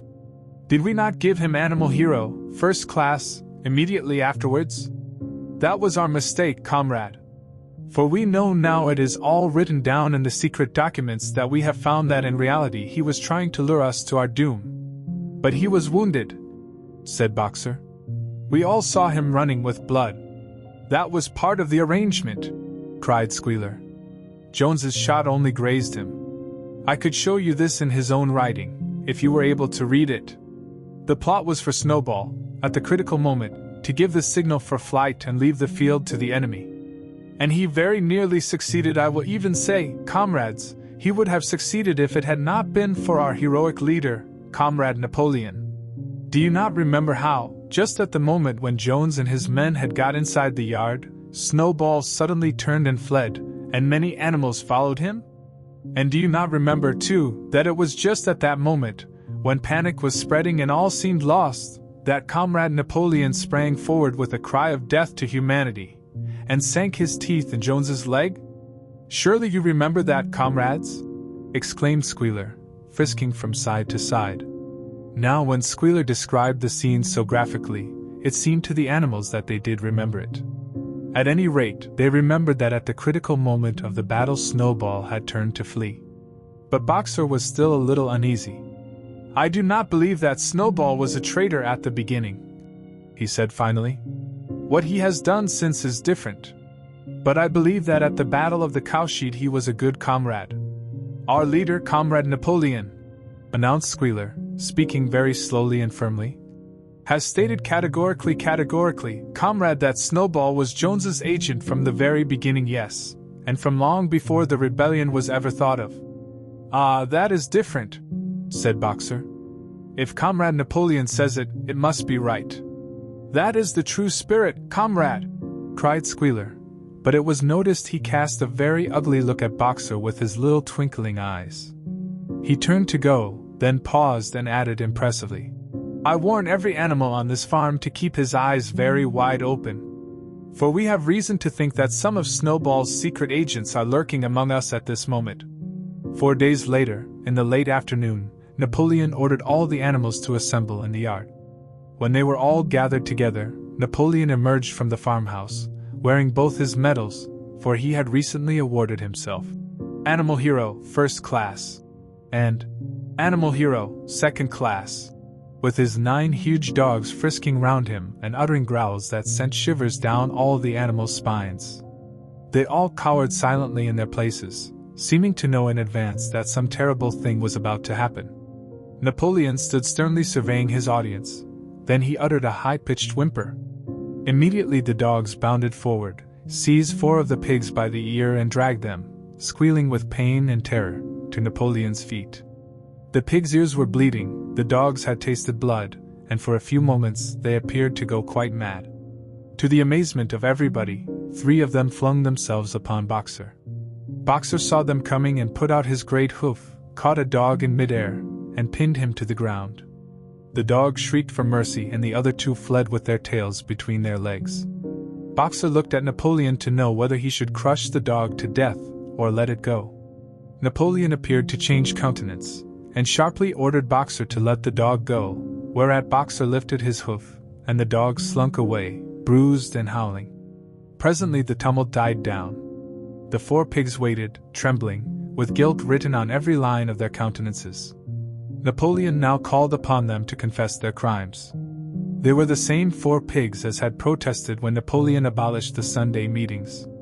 Without any further prompting they confessed that they had been secretly in touch with Snowball ever since his expulsion, that they had collaborated with him in destroying the windmill, and that they had entered into an agreement with him to hand over Animal Farm to Mr. Frederick. They added that Snowball had privately admitted to them that he had been Jones's secret agent for years past. When they had finished their confession, the dogs promptly tore their throats out, and in a terrible voice Napoleon demanded whether any other animal had anything to confess. The 3 hens who had been the ringleaders in the attempted rebellion over the eggs now came forward and stated that Snowball had appeared to them in a dream and incited them to disobey Napoleon's orders. They too were slaughtered. Then a goose came forward and confessed to having secreted 6 ears of corn during the last year's harvest and eaten them in the night. Then a sheep confessed to having urinated in the drinking pool urged to do this, so she said, by Snowball, and 2 other sheep confessed to having murdered an old ram, an especially devoted follower of Napoleon, by chasing him round and round a bonfire when he was suffering from a cough. They were all slain on the spot. And so the tale of confessions and executions went on, until there was a pile of corpses lying before Napoleon's feet and the air was heavy with the smell of blood, which had been unknown there since the expulsion of Jones. When it was all over, the remaining animals, except for the pigs and dogs, crept away in a body. They were shaken and miserable.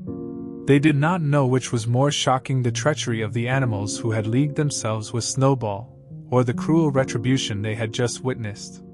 In the old days there had often been scenes of bloodshed equally terrible, but it seemed to all of them that it was far worse now that it was happening among themselves.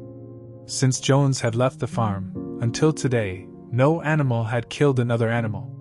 Not even a rat had been killed. They had made their way on to the little knoll where the half-finished windmill stood, and with one accord they all laid down as though huddling together for warmth. Clover, Muriel, Benjamin, the cows, the sheep, and a whole flock of geese and hens, everyone, indeed, except the cat, who had suddenly disappeared just before Napoleon ordered the animals to assemble. For some time nobody spoke. Only Boxer remained on his feet. He fidgeted to and fro, swishing his long black tail against his sides and occasionally uttering a little whinny of surprise. Finally he said, "I do not understand it. I would not have believed that such things could happen on our farm. It must be due to some fault in ourselves. The solution, as I see it, is to work harder. From now onwards I shall get up a full hour earlier in the mornings." And he moved off at his lumbering trot and made for the quarry. Having got there, he collected 2 successive loads of stone and dragged them down to the windmill before retiring for the night. The animals huddled about Clover, not speaking. The knoll where they were lying gave them a wide prospect across the countryside. Most of Animal Farm was within their view: the long pasture stretching down to the main road, the hayfield, the spinney, the drinking pool, the plowed fields where the young wheat was thick and green, and the red roofs of the farm buildings with the smoke curling from the chimneys. It was a clear spring evening. The grass and the bursting hedges were gilded by the level rays of the sun. Never had the farm, and with a kind of surprise they remembered that it was their own farm. Every inch of it their own property appeared to the animals so desirable a place.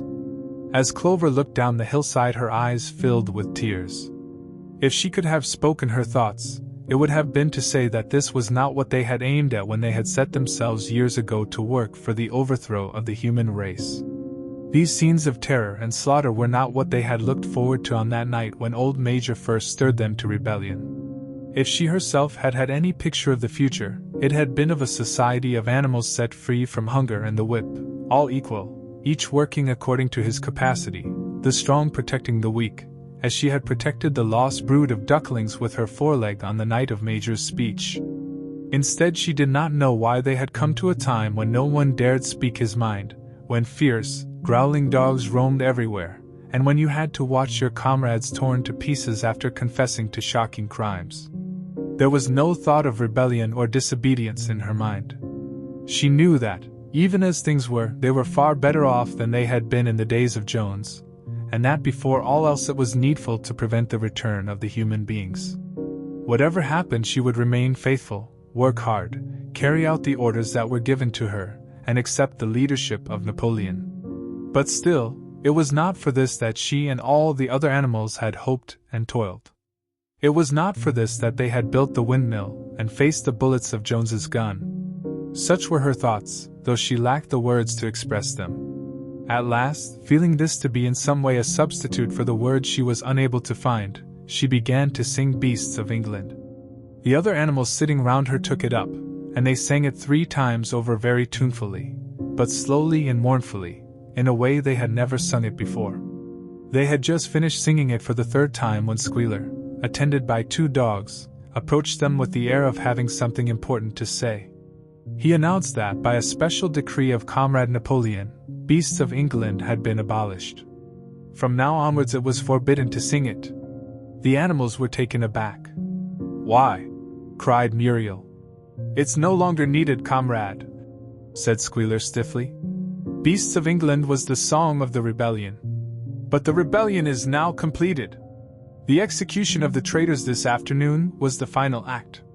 The enemy, both external and internal, has been defeated. In Beasts of England we expressed our longing for a better society in days to come. But that society has now been established. Clearly this song has no longer any purpose." Frightened though they were, some of the animals might possibly have protested, but at this moment the sheep set up their usual bleating of 4 legs good, 2 legs bad, which went on for several minutes and put an end to the discussion. So Beasts of England was heard no more.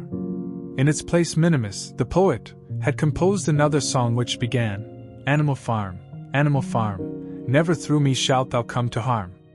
And this was sung every Sunday morning after the hoisting of the flag.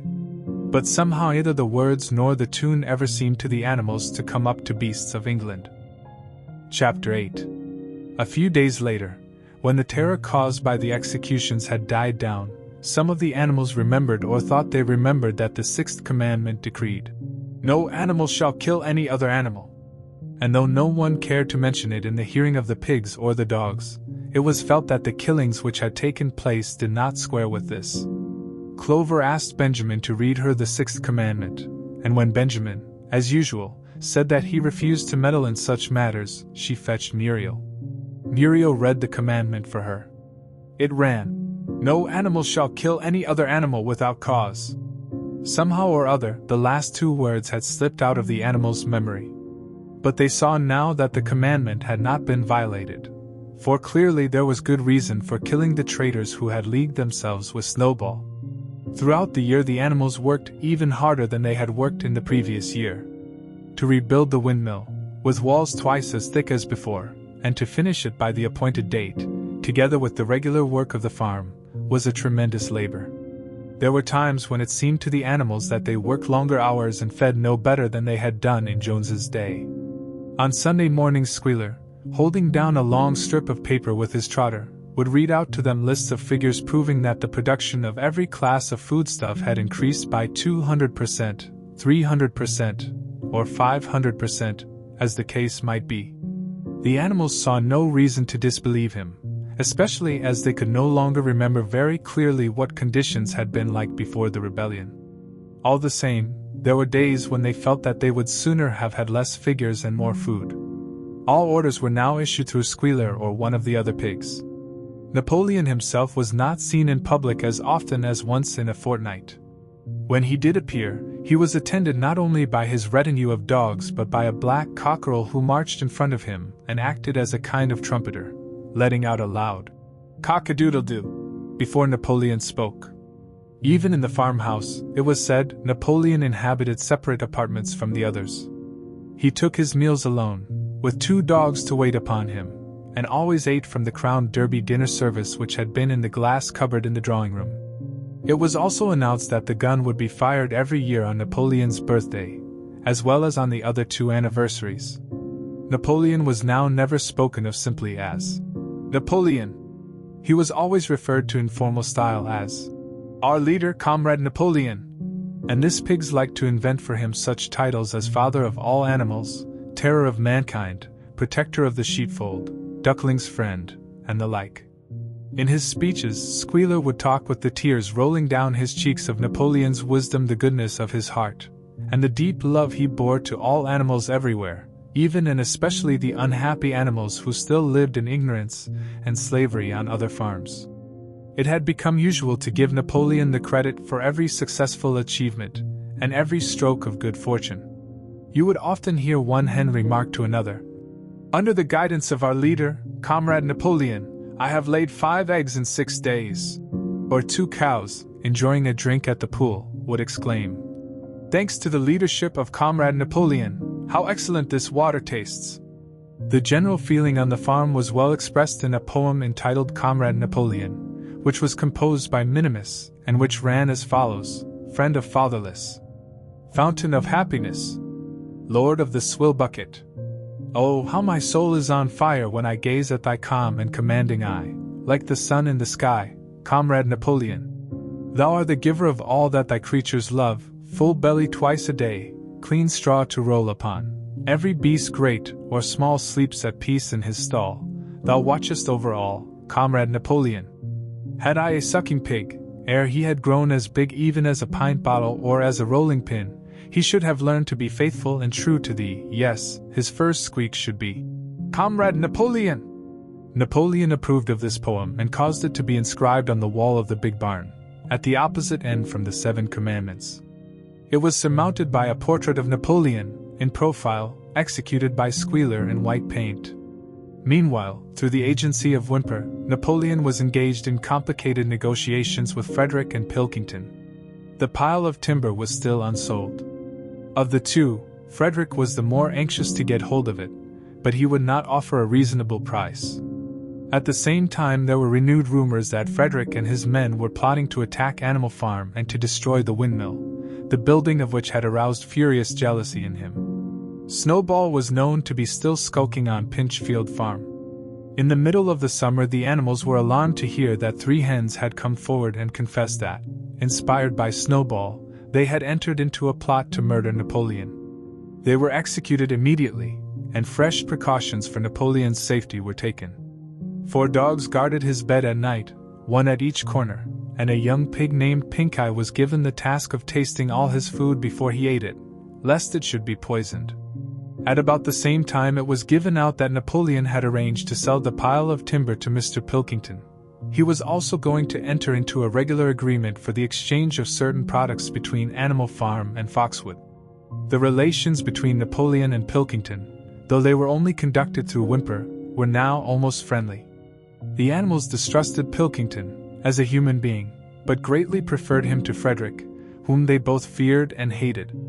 As the summer wore on, and the windmill neared completion, the rumors of an impending treacherous attack grew stronger and stronger.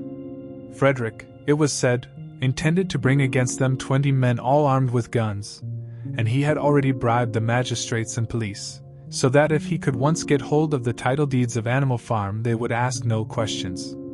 Moreover, terrible stories were leaking out from Pinchfield about the cruelties that Frederick practiced upon his animals. He had flogged an old horse to death, he starved his cows, he had killed a dog by throwing it into the furnace, he amused himself in the evenings by making cocks fight with splinters of razor blade tied to their spurs. The animals' blood boiled with rage when they heard of these things being done to their comrades, and sometimes they clamored to be allowed to go out in a body and attack Pinchfield Farm, drive out the humans, and set the animals free. But Squealer counseled them to avoid rash actions and trust in Comrade Napoleon's strategy. Nevertheless, feeling against Frederick continued to run high. One Sunday morning, Napoleon appeared in the barn and explained that he had never at any time contemplated selling the pile of timber to Frederick. He considered it beneath his dignity, he said, to have dealings with scoundrels of that description. The pigeons who were still sent out to spread tidings of the rebellion were forbidden to set foot anywhere on Foxwood, and were also ordered to drop their former slogan of "Death to Humanity" in favor of "Death to Frederick." In the late summer, yet another of Snowball's machinations was laid bare. The wheat crop was full of weeds, and it was discovered that on one of his nocturnal visits Snowball had mixed weed seeds with the seed corn. A gander who had been privy to the plot had confessed his guilt to Squealer, and immediately committed suicide by swallowing deadly nightshade berries. The animals now also learned that Snowball had never, as many of them had believed hitherto, received the order of Animal Hero, First Class. This was merely a legend which had been spread some time after the Battle of the Cowshed by Snowball himself. So far from being decorated, he had been censured for showing cowardice in the battle. Once again some of the animals heard this with a certain bewilderment, but Squealer was soon able to convince them that their memories had been at fault.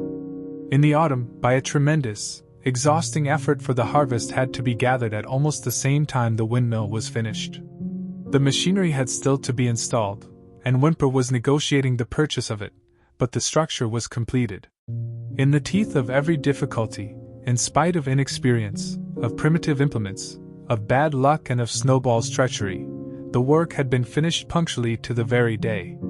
Tired out but proud, the animals walked round and round their masterpiece, which appeared even more beautiful in their eyes than when it had been built the first time. Moreover, the walls were twice as thick as before. Nothing short of explosives would lay them low this time. And when they thought of how they had labored, what discouragements they had overcome, and the enormous difference that would be made in their lives when the sails were turning and the dynamos running, when they thought of all this, their tiredness forsook them, and they gambled round and round the windmill, uttering cries of triumph.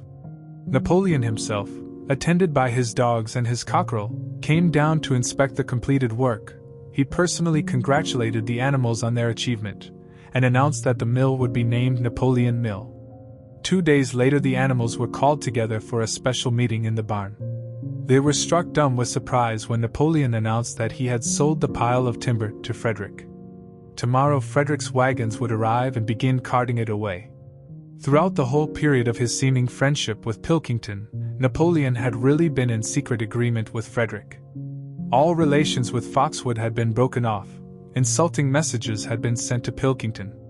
The pigeons had been told to avoid Pinchfield Farm and to alter their slogan from "Death to Frederick" to "Death to Pilkington." At the same time, Napoleon assured the animals that the stories of an impending attack on Animal Farm were completely untrue, and that the tales about Frederick's cruelty to his own animals had been greatly exaggerated.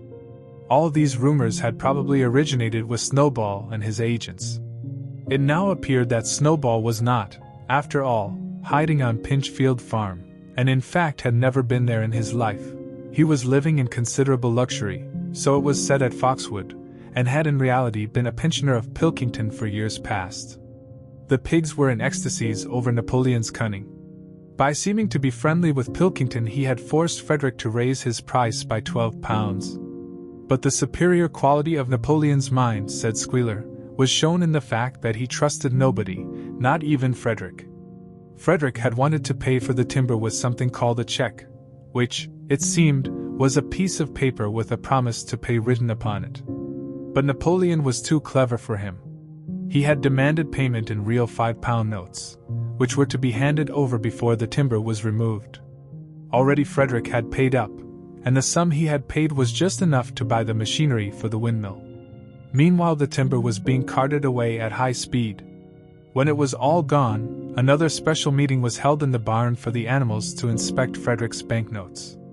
Smiling beatifically, and wearing both his decorations, Napoleon reposed on a bed of straw on the platform, with the money at his side, neatly piled on a china dish from the farmhouse kitchen. The animals filed slowly past, and each gazed his fill.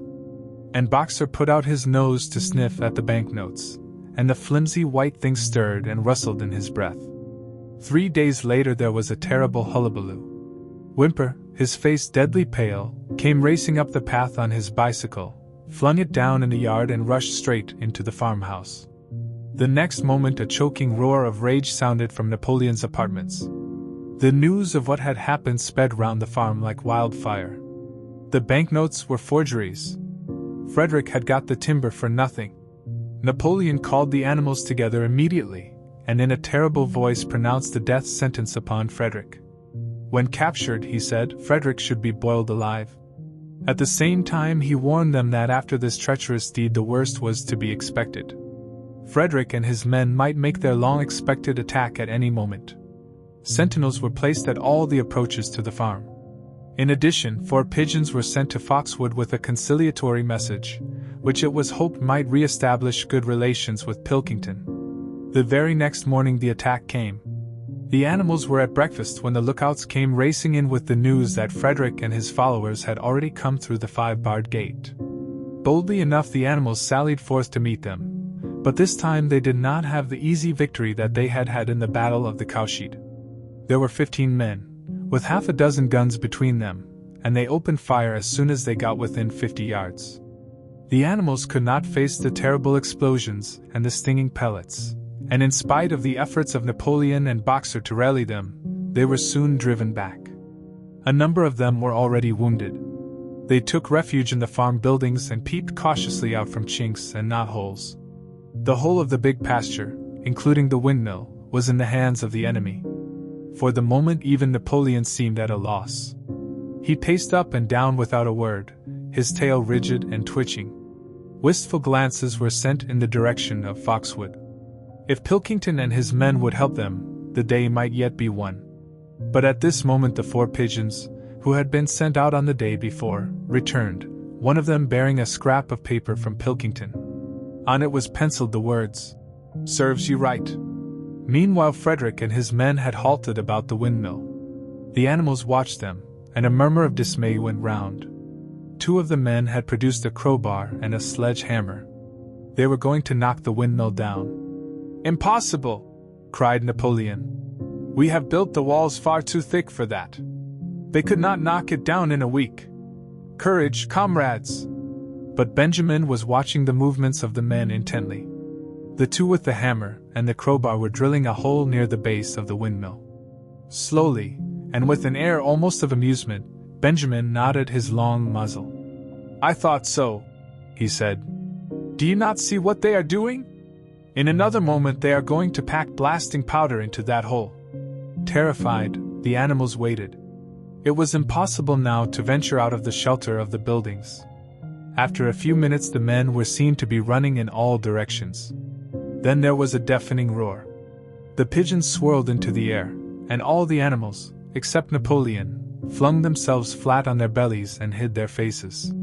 When they got up again, a huge cloud of black smoke was hanging where the windmill had been. Slowly the breeze drifted it away. The windmill had ceased to exist. At this sight the animals' courage returned to them. The fear and despair they had felt a moment earlier were drowned in their rage against this vile, contemptible act. A mighty cry for vengeance went up, and without waiting for further orders they charged forth in a body and made straight for the enemy. This time they did not heed the cruel pellets that swept over them like hail. It was a savage, bitter battle. The men fired again and again, and when the animals got to close quarters, lashed out with their sticks and their heavy boots. A cow, 3 sheep, and 2 geese were killed, and nearly everyone was wounded. Even Napoleon, who was directing operations from the rear, had the tip of his tail chipped by a pellet. But the men did not go unscathed either. 3 of them had their heads broken by blows from Boxer's hoofs. Another was gored in the belly by a cow's horn. Another had his trousers nearly torn off by Jessie and Bluebell. And when the 9 dogs of Napoleon's own bodyguard, whom he had instructed to make a detour under cover of the hedge, suddenly appeared on the men's flank, baying ferociously, panic overtook them. They saw that they were in danger of being surrounded. Frederick shouted to his men to get out while the going was good, and the next moment the cowardly enemy was running for dear life. The animals chased them right down to the bottom of the field, and got in some last kicks at them as they forced their way through the thorn hedge. They had won, but they were weary and bleeding. Slowly they began to limp back towards the farm. The sight of their dead comrades stretched upon the grass moved some of them to tears. And for a little while they halted in sorrowful silence at the place where the windmill had once stood. Yes, it was gone. Almost the last trace of their labor was gone. Even the foundations were partially destroyed. And in rebuilding it they could not this time, as before, make use of the fallen stones. This time the stones had vanished too. The force of the explosion had flung them to distances of hundreds of yards. It was as though the windmill had never been. As they approached the farm, Squealer, who had unaccountably been absent during the fighting, came skipping towards them, whisking his tail and beaming with satisfaction. And the animals heard, from the direction of the farm buildings, the solemn booming of a gun. "What is that gun firing for?" said Boxer. "To celebrate our victory!" cried Squealer. "What victory?" said Boxer. His knees were bleeding, he had lost a shoe and split his hoof, and a dozen pellets had lodged themselves in his hind leg. "What victory, comrade?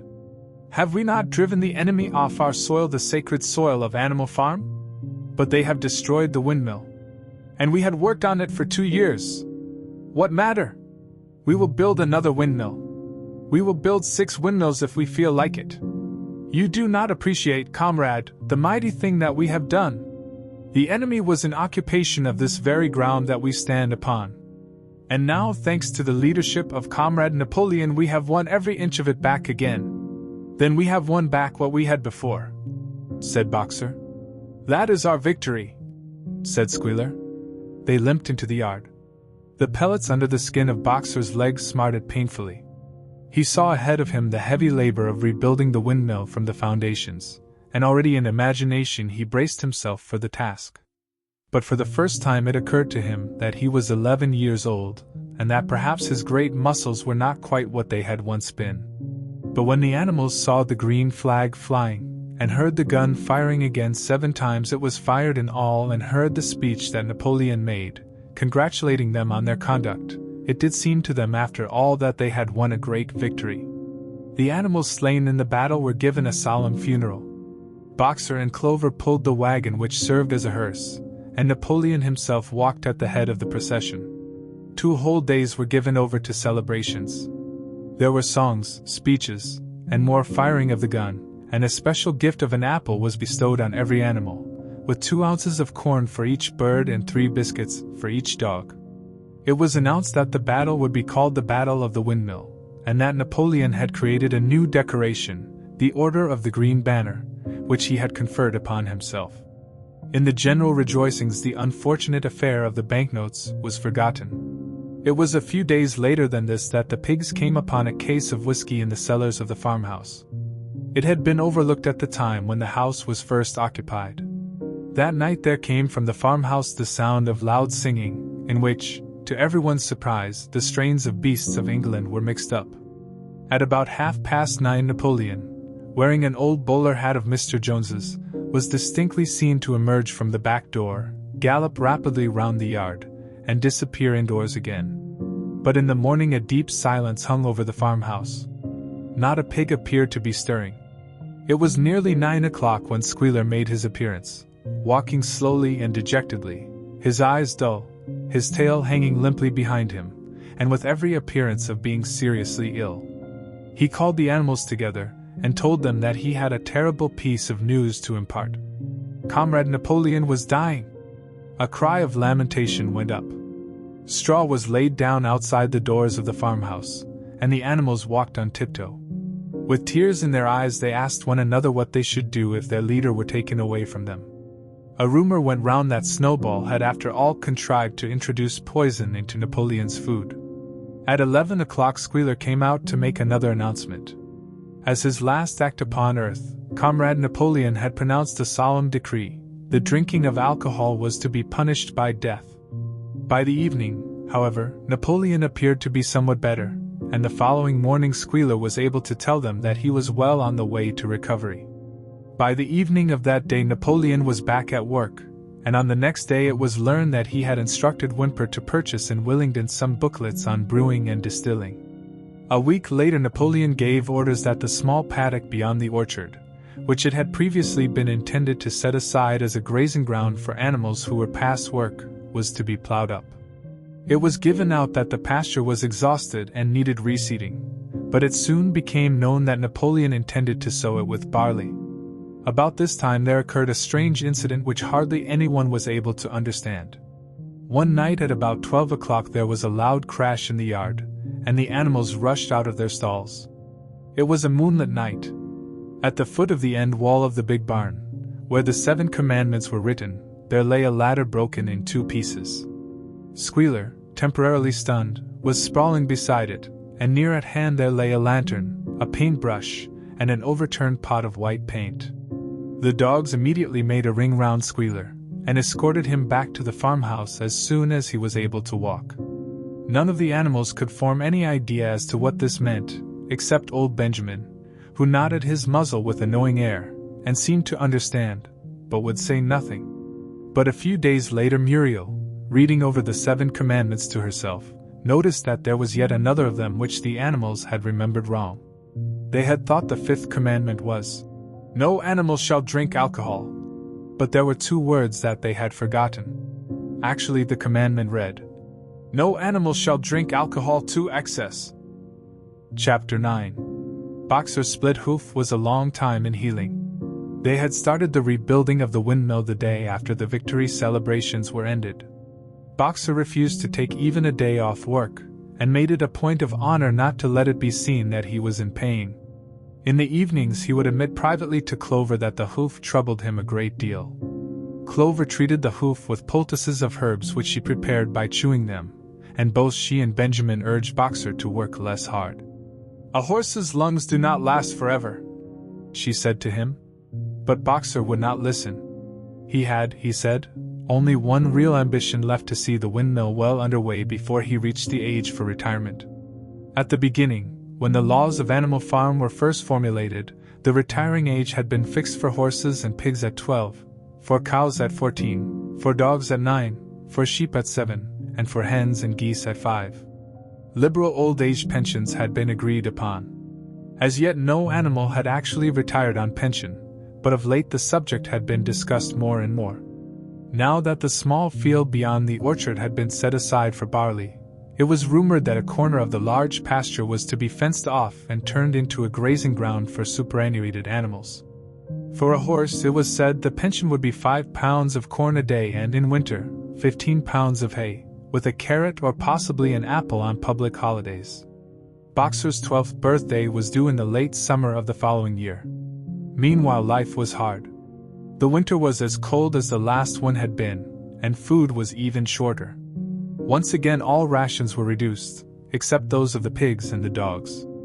A too rigid equality in rations, Squealer explained, would have been contrary to the principles of animalism. In any case, he had no difficulty in proving to the other animals that they were not in reality short of food, whatever the appearances might be. For the time being, certainly, it had been found necessary to make a readjustment of rations. Squealer always spoke of it as a readjustment, never as a reduction, but in comparison with the days of Jones, the improvement was enormous. Reading out the figures in a shrill, rapid voice, he proved to them in detail that they had more oats, more hay, more turnips than they had had in Jones's day, that they worked shorter hours, that their drinking water was of better quality, that they lived longer, that a larger proportion of their young ones survived infancy, and that they had more straw in their stalls and suffered less from fleas. The animals believed every word of it. Truth to tell, Jones and all he stood for had almost faded out of their memories. They knew that life nowadays was harsh and bare, that they were often hungry and often cold, and that they were usually working when they were not asleep. But doubtless it had been worse in the old days. They were glad to believe so. Besides, in those days they had been slaves and now they were free, and that made all the difference, as Squealer did not fail to point out. There were many more mouths to feed now. In the autumn the 4 sows had all littered about simultaneously, producing 31 young pigs between them. The young pigs were piebald, and as Napoleon was the only boar on the farm, it was possible to guess at their parentage. It was announced that later, when bricks and timber had been purchased, a schoolroom would be built in the farmhouse garden. For the time being, the young pigs were given their instruction by Napoleon himself in the farmhouse kitchen. They took their exercise in the garden, and were discouraged from playing with the other young animals. About this time, too, it was laid down as a rule that when a pig and any other animal met on the path, the other animal must stand aside, and also that all pigs, of whatever degree, were to have the privilege of wearing green ribbons on their tails on Sundays. The farm had had a fairly successful year, but was still short of money. There were the bricks, sand, and lime for the schoolroom to be purchased, and it would also be necessary to begin saving up again for the machinery for the windmill. Then there were lamp oil and candles for the house, sugar for Napoleon's own table. He forbade this to the other pigs, on the ground that it made them fat, and all the usual replacements such as tools, nails, string, coal, wire, scrap iron, and dog biscuits. A stump of hay and part of the potato crop were sold off, and the contract for eggs was increased to 600 a week, so that year the hens barely hatched enough chicks to keep their numbers at the same level. Rations, reduced in December, were reduced again in February, and lanterns in the stalls were forbidden to save oil. But the pigs seemed comfortable enough, and in fact were putting on weight if anything. One afternoon in late February a warm, rich, appetizing scent, such as the animals had never smelt before, wafted itself across the yard from the little brewhouse, which had been disused in Jones's time, and which stood beyond the kitchen. Someone said it was the smell of cooking barley. The animals sniffed the air hungrily and wondered whether a warm mash was being prepared for their supper. But no warm mash appeared, and on the following Sunday it was announced that from now onwards all barley would be reserved for the pigs. The field beyond the orchard had already been sown with barley, and the news soon leaked out that every pig was now receiving a ration of a pint of beer daily, with half a gallon for Napoleon himself, which was always served to him in the Crown Derby soup tureen. But if there were hardships to be borne, they were partly offset by the fact that life nowadays had a greater dignity than it had had before. There were more songs, more speeches, more processions. Napoleon had commanded that once a week there should be held something called a spontaneous demonstration, the object of which was to celebrate the struggles and triumphs of Animal Farm. At the appointed time the animals would leave their work and march round the precincts of the farm in military formation, with the pigs leading, then the horses, then the cows, then the sheep, and then the poultry. The dogs flanked the procession, and at the head of all marched Napoleon's black cockerel. Boxer and Clover always carried between them a green banner marked with the hoof and the horn and the caption, "Long live Comrade Napoleon!" Afterwards there were recitations of poems composed in Napoleon's honor, and a speech by Squealer giving particulars of the latest increases in the production of foodstuffs, and on occasion a shot was fired from the gun.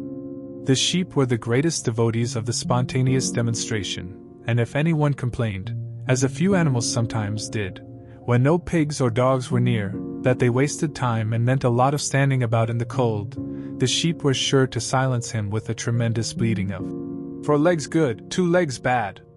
But by and large the animals enjoyed these celebrations. They found it comforting to be reminded that, after all, they were truly their own masters and that the work they did was for their own benefit. So that, what with the songs, the processions, Squealer's lists of figures, the thunder of the gun, the crowing of the cockerel, and the fluttering of the flag, they were able to forget that their bellies were empty, at least part of the time. In April, Animal Farm was proclaimed a republic, and it became necessary to elect a president. There was only one candidate, Napoleon, who was elected unanimously. On the same day it was given out that fresh documents had been discovered which revealed further details about Snowball's complicity with Jones. It now appeared that Snowball had not, as the animals had previously imagined, merely attempted to lose the battle of the cowshed by means of a stratagem, but had been openly fighting on Jones's side. In fact, it was he who had actually been the leader of the human forces, and had charged into battle with the words, "Long live humanity!" on his lips. The wounds on Snowball's back, which a few of the animals still remembered to have seen, had been inflicted by Napoleon's teeth. In the middle of the summer Moses the raven suddenly reappeared on the farm, after an absence of several years. He was quite unchanged, still did no work, and talked in the same strain as ever about Sugar Candy Mountain. He would perch on a stump, flap his black wings, and talk by the hour to anyone who would listen. "Up there, comrades," he would say solemnly, pointing to the sky with his large beak. "Up there, just on the other side of that dark cloud that you can see there it lies, Sugar Candy Mountain, that happy country where we poor animals shall rest forever from our labors." He even claimed to have been there on one of his higher flights, and to have seen the everlasting fields of clover, and the linseed cake and lumped sugar growing on the hedges. Many of the animals believed him. Their lives now, they reasoned, were hungry and laborious. Was it not right and just that a better world should exist somewhere else? A thing that was difficult to determine was the attitude of the pigs towards Moses. They all declared contemptuously that his stories about Sugar Candy Mountain were lies, and yet they allowed him to remain on the farm, not working, with an allowance of a gill of beer a day. After his hoof had healed up, Boxer worked harder than ever. Indeed, all the animals worked like slaves that year. Apart from the regular work of the farm, and the rebuilding of the windmill, there was the schoolhouse for the young pigs, which was started in March. Sometimes the long hours on insufficient food were hard to bear, but Boxer never faltered. In nothing that he said or did was there any sign that his strength was not what it had been. It was only his appearance that was a little altered. His hide was less shiny than it had used to be, and his great haunches seemed to have shrunken. The others said, "Boxer will pick up when the spring grass comes on." But the spring came and Boxer grew no fatter. Sometimes on the slope leading to the top of the quarry, when he braced his muscles against the weight of some vast boulder, it seemed that nothing kept him on his feet except the will to continue. At such times his lips were seen to form the words, "I will work harder." He had no voice left. Once again Clover and Benjamin warned him to take care of his health, but Boxer paid no attention. His 12th birthday was approaching. He did not care what happened so long as a good store of stone was accumulated before he went on pension. Late one evening in the summer, a sudden rumor ran round the farm that something had happened to Boxer. He had gone out alone to drag a load of stone down to the windmill. And sure enough, the rumor was true. A few minutes later 2 pigeons came racing in with the news. "Boxer has fallen. He is lying on his side and can't get up." About half the animals on the farm rushed out to the knoll where the windmill stood. There lay Boxer, between the shafts of the cart, his neck stretched out, unable even to raise his head. His eyes were glazed, his sides matted with sweat. A thin stream of blood had trickled out of his mouth. Clover dropped to her knees at his side. "Boxer!" she cried. "How are you?" "It is my lung," said Boxer in a weak voice. "It does not matter. I think you will be able to finish the windmill without me. There is a pretty good store of stone accumulated. I had only another month to go in any case. To tell you the truth, I had been looking forward to my retirement. And perhaps, as Benjamin is growing old too, they will let him retire at the same time and be a companion to me. We must get help at once," said Clover. "Run, somebody, and tell Squealer what has happened." All the other animals immediately raced back to the farmhouse to give Squealer the news. Only Clover remained, and Benjamin, who lay down at Boxer's side, and without speaking, kept the flies off him with his long tail. After about a quarter of an hour Squealer appeared, full of sympathy and concern. He said that Comrade Napoleon had learned with the very deepest distress of this misfortune to one of the most loyal workers on the farm, and was already making arrangements to send Boxer to be treated in the hospital at Willingdon. The animals felt a little uneasy at this. Except for Molly and Snowball, no other animal had ever left the farm, and they did not like to think of their sick comrade in the hands of human beings. However, Squealer easily convinced them that the veterinary surgeon in Willingdon could treat Boxer's case more satisfactorily than could be done on the farm. And about half an hour later, when Boxer had somewhat recovered, he was with difficulty got onto his feet, and managed to limp back to his stall, where Clover and Benjamin had prepared a good bed of straw for him. For the next 2 days Boxer remained in his stall. The pigs had sent out a large bottle of pink medicine which they had found in the medicine chest in the bathroom, and Clover administered it to Boxer twice a day after meals. In the evenings she lay in his stall and talked to him, while Benjamin kept the flies off him. Boxer professed not to be sorry for what had happened. If he made a good recovery, he might expect to live another 3 years, and he looked forward to the peaceful days that he would spend in the corner of the big pasture. It would be the first time that he had had leisure to study and improve his mind. He intended, he said, to devote the rest of his life to learning the remaining 22 letters of the alphabet. However, Benjamin and Clover could only be with Boxer after working hours, and it was in the middle of the day when the van came to take him away. The animals were all at work weeding turnips under the supervision of a pig, when they were astonished to see Benjamin come galloping from the direction of the farm buildings, braying at the top of his voice. It was the first time that they had ever seen Benjamin excited. Indeed, it was the first time that anyone had ever seen him gallop.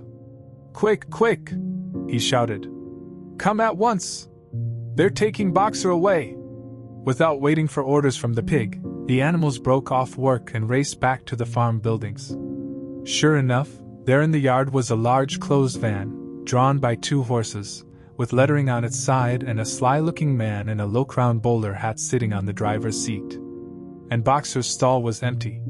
The animals crowded round the van. "Goodbye, Boxer!" they chorused.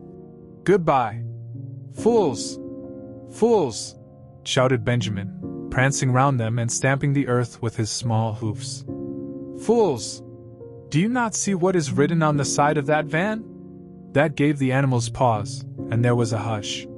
Muriel began to spell out the words. But Benjamin pushed her aside, and in the midst of a deadly silence he read, "Alfred Simmons, horse slaughterer and glue boiler, Willingdon. Dealer in hides and bone meal. Kennels supplied. Do you not understand what that means? They are taking Boxer to the knackers." A cry of horror burst from all the animals. At this moment the man on the box whipped up his horses and the van moved out of the yard at a smart trot. All the animals followed, crying out at the tops of their voices. Clover forced her way to the front. The van began to gather speed. Clover tried to stir her stout limbs to a gallop, and achieved a canter. "Boxer!" she cried. "Boxer! Boxer! Boxer!" And just at this moment, as though he had heard the uproar outside, Boxer's face, with the white stripe down his nose, appeared at the small window at the back of the van. "Boxer!" cried Clover in a terrible voice. "Boxer! Get out! Get out quickly! They're taking you to your death!" All the animals took up the cry of, "Get out, Boxer, get out!"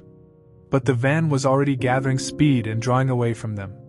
It was uncertain whether Boxer had understood what Clover had said. But a moment later his face disappeared from the window and there was the sound of a tremendous drumming of hoofs inside the van. He was trying to kick his way out. The time had been when a few kicks from Boxer's hoofs would have smashed the van to matchwood. But alas!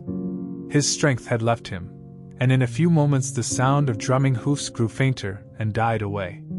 In desperation the animals began appealing to the two horses which drew the van to stop. "Comrades, comrades!" they shouted. "Don't take your own brother to his death!" But the stupid brutes, too ignorant to realize what was happening, merely set back their ears and quickened their pace. Boxer's face did not reappear at the window. Too late, someone thought of racing ahead and shutting the 5-barred gate, but in another moment the van was through it, and rapidly disappearing down the road. Boxer was never seen again. 3 days later it was announced that he had died in the hospital at Willingdon, in spite of receiving every attention a horse could have. Squealer came to announce the news to the others. He had, he said, been present during Boxer's last hours. "It was the most affecting sight I have ever seen," said Squealer, lifting his trotter and wiping away a tear. "I was at his bedside at the very last. And at the end, almost too weak to speak, he whispered in my ear that his sole sorrow was to have passed on before the windmill was finished. 'Forward, comrades,' he whispered. 'Forward in the name of the rebellion. Long live Animal Farm! Long live Comrade Napoleon! Napoleon is always right.' Those were his very last words, comrades." Here Squealer's demeanor suddenly changed. He fell silent for a moment, and his little eyes darted suspicious glances from side to side before he proceeded. It had come to his knowledge, he said, that a foolish and wicked rumor had been circulated at the time of Boxer's removal. Some of the animals had noticed that the van which took Boxer away was marked "Horse Slaughterer," and had actually jumped to the conclusion that Boxer was being sent to the knackers. It was almost unbelievable, said Squealer, that any animal could be so stupid. "Surely," he cried indignantly, whisking his tail and skipping from side to side, "surely they knew their beloved leader, Comrade Napoleon, better than that?" But the explanation was really very simple. The van had previously been the property of the knacker, and had been bought by the veterinary surgeon, who had not yet painted the old name out. That was how the mistake had arisen. The animals were enormously relieved to hear this. And when Squealer went on to give further graphic details of Boxer's deathbed, the admirable care he had received, and the expensive medicines for which Napoleon had paid without a thought as to the cost, their last doubts disappeared, and the sorrow that they felt for their comrade's death was tempered by the thought that at least he had died happy.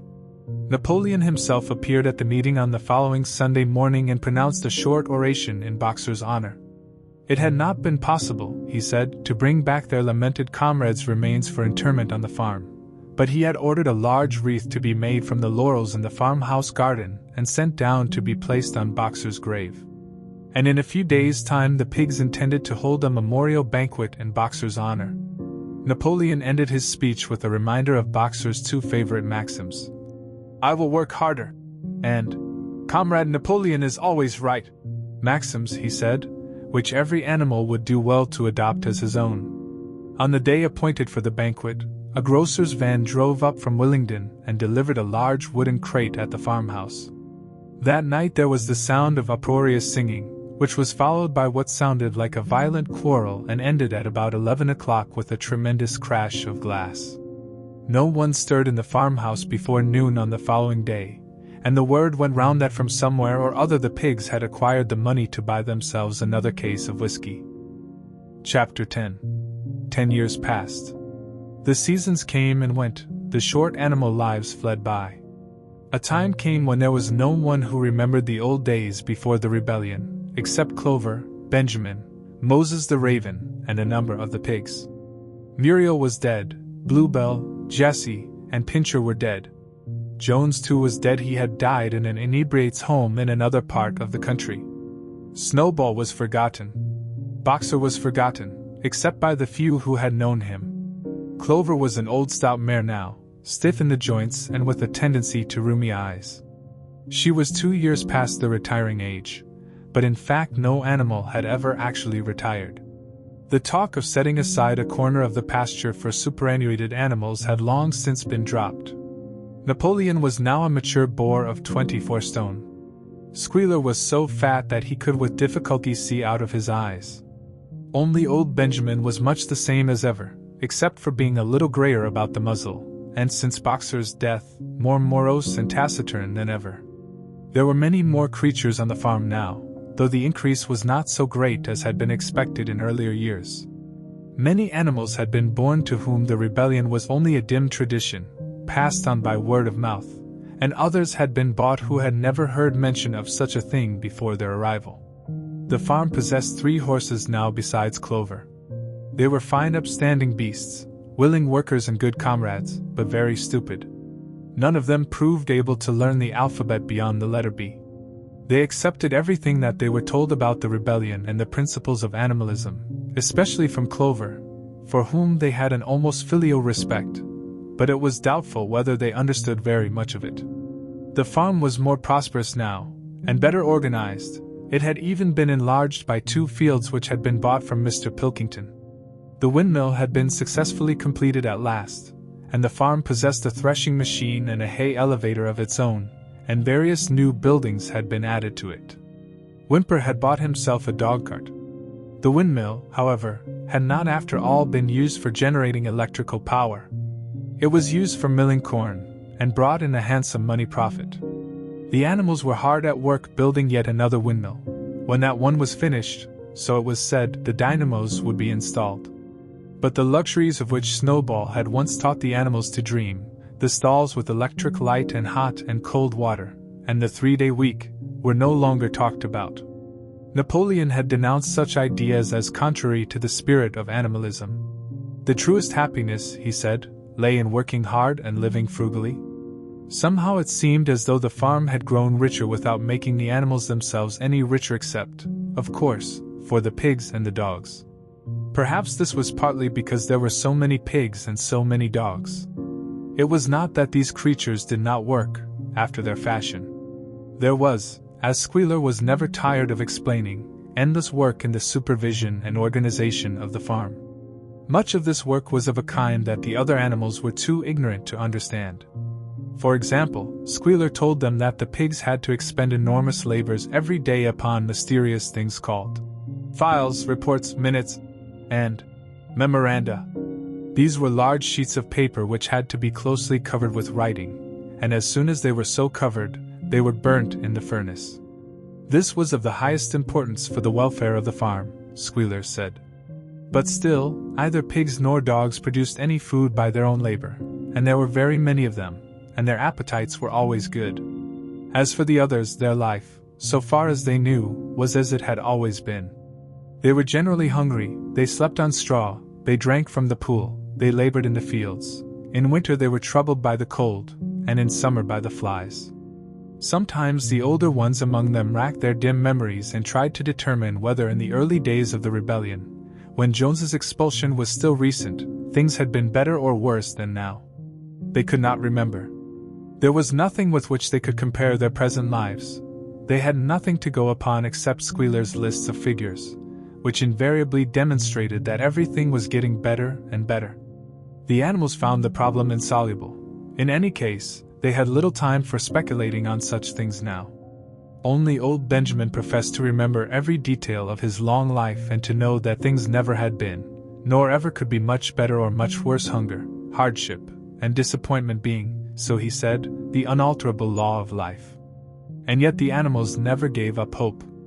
More, they never lost, even for an instant, their sense of honor and privilege in being members of Animal Farm. They were still the only farm in the whole county in all England, owned and operated by animals. Not one of them, not even the youngest, not even the newcomers who had been brought from farms 10 or 20 miles away, ever ceased to marvel at that.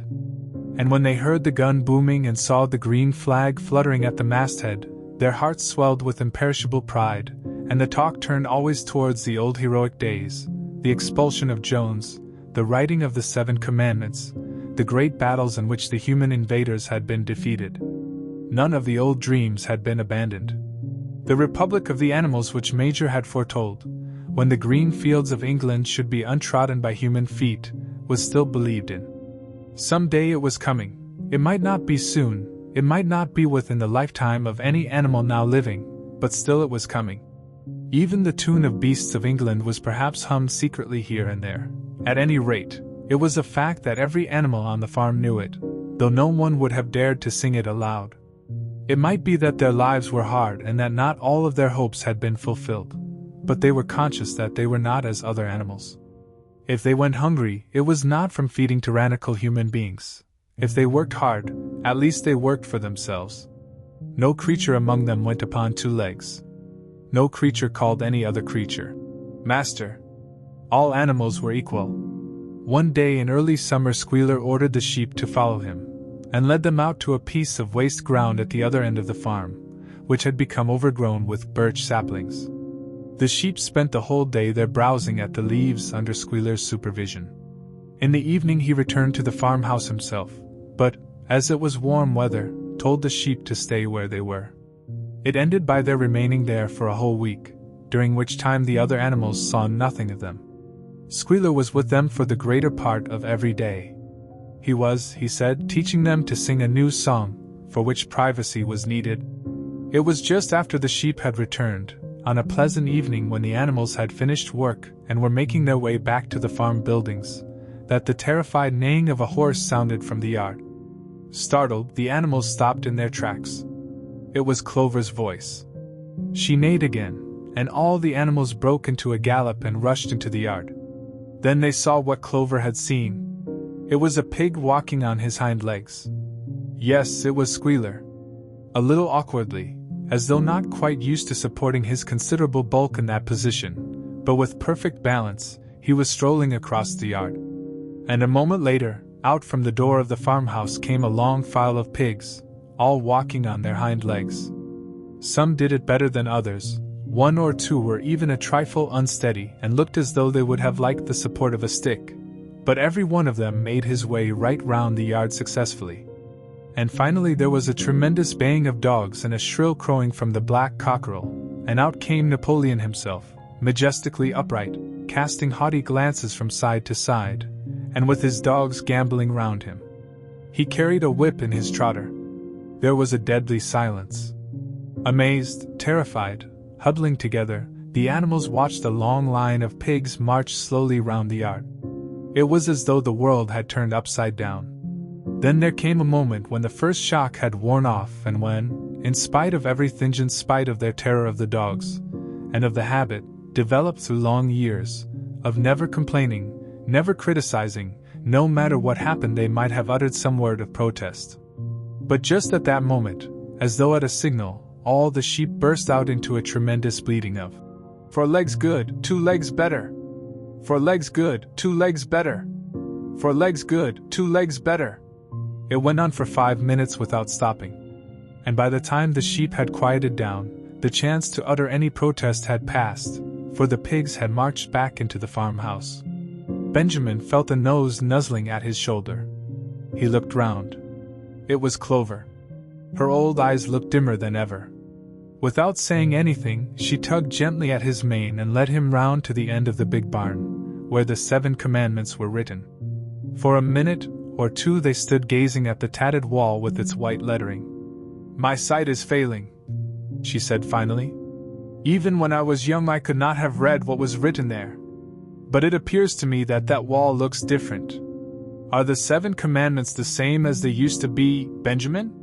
For once Benjamin consented to break his rule, and he read out to her what was written on the wall. There was nothing there now except a single commandment. It ran, "All animals are equal, but some animals are more equal than others." After that it did not seem strange when next day the pigs who were supervising the work of the farm all carried whips in their trotters. It did not seem strange to learn that the pigs had bought themselves a wireless set, were arranging to install a telephone, and had taken out subscriptions to John Bull, Titbits, and the Daily Mirror. It did not seem strange when Napoleon was seen strolling in the farmhouse garden with a pipe in his mouth. No, not even when the pigs took Mr. Jones's clothes out of the wardrobes and put them on, Napoleon himself appearing in a black coat, rat-catcher breeches, and leather leggings, while his favorite sow appeared in the watered silk dress which Mrs. Jones had been used to wear on Sundays. A week later, in the afternoon, a number of dogcarts drove up to the farm. A deputation of neighboring farmers had been invited to make a tour of inspection. They were shown all over the farm, and expressed great admiration for everything they saw, especially the windmill. The animals were weeding the turnip field. They worked diligently, hardly raising their faces from the ground, and not knowing whether to be more frightened of the pigs or of the human visitors. That evening loud laughter and bursts of singing came from the farmhouse. And suddenly, at the sound of the mingled voices, the animals were stricken with curiosity. What could be happening in there, now that for the first time animals and human beings were meeting on terms of equality? With one accord they began to creep as quietly as possible into the farmhouse garden. At the gate they paused, half frightened to go on, but Clover led the way in. They tiptoed up to the house, and such animals as were tall enough peered in at the dining room window. There, round the long table, sat half a dozen farmers and half a dozen of the more eminent pigs, Napoleon himself occupying the seat of honor at the head of the table. The pigs appeared completely at ease in their chairs. The company had been enjoying a game of cards but had broken off for the moment, evidently in order to drink a toast. A large jug was circulating, and the mugs were being refilled with beer. No one noticed the wondering faces of the animals that gazed in at the window. Mr. Pilkington, of Foxwood, had stood up, his mug in his hand. In a moment, he said, he would ask the present company to drink a toast. But before doing so, there were a few words that he felt it incumbent upon him to say. It was a source of great satisfaction to him, he said, and, he was sure, to all others present to feel that a long period of mistrust and misunderstanding had now come to an end. There had been a time, not that he, or any of the present company, had shared such sentiments, but there had been a time when the respected proprietors of Animal Farm had been regarded, he would not say with hostility, but perhaps with a certain measure of misgiving, by their human neighbors. Unfortunate incidents had occurred, mistaken ideas had been current. It had been felt that the existence of a farm owned and operated by pigs was somehow abnormal, and was liable to have an unsettling effect in the neighborhood. Too many farmers had assumed, without due inquiry, that on such a farm a spirit of license and indiscipline would prevail. They had been nervous about the effects upon their own animals, or even upon their human employees. But all such doubts were now dispelled. Today he and his friends had visited Animal Farm and inspected every inch of it with their own eyes, and what did they find? Not only the most up-to-date methods, but a discipline and an orderliness which should be an example to all farmers everywhere. He believed that he was right in saying that the lower animals on Animal Farm did more work and received less food than any animals in the county. Indeed, he and his fellow visitors today had observed many features which they intended to introduce on their own farms immediately. He would end his remarks, he said, by emphasizing once again the friendly feelings that subsisted, and ought to subsist, between Animal Farm and its neighbors. Between pigs and human beings there was not, and there need not be, any clash of interests whatever. Their struggles and their difficulties were one. Was not the labor problem the same everywhere? Here it became apparent that Mr. Pilkington was about to spring some carefully prepared witticism on the company, but for a moment he was too overcome by amusement to be able to utter it. After much choking, during which his various chins turned purple, he managed to get it out. "If you have your lower animals to contend with," he said, "we have our lower classes." This bon mot set the table in a roar, and Mr. Pilkington once again congratulated the pigs on the low rations, the long working hours, and the general absence of pampering which he had observed on Animal Farm. And now, he said finally, he would ask the company to rise to their feet and make certain that their glasses were full. "Gentlemen," concluded Mr. Pilkington, "gentlemen, I give you a toast to the prosperity of Animal Farm." There was enthusiastic cheering and stamping of feet. Napoleon was so gratified that he left his place and came round the table to clink his mug against Mr. Pilkington's before emptying it. When the cheering had died down, Napoleon, who had remained on his feet, intimated that he too had a few words to say. Like all of Napoleon's speeches, it was short and to the point.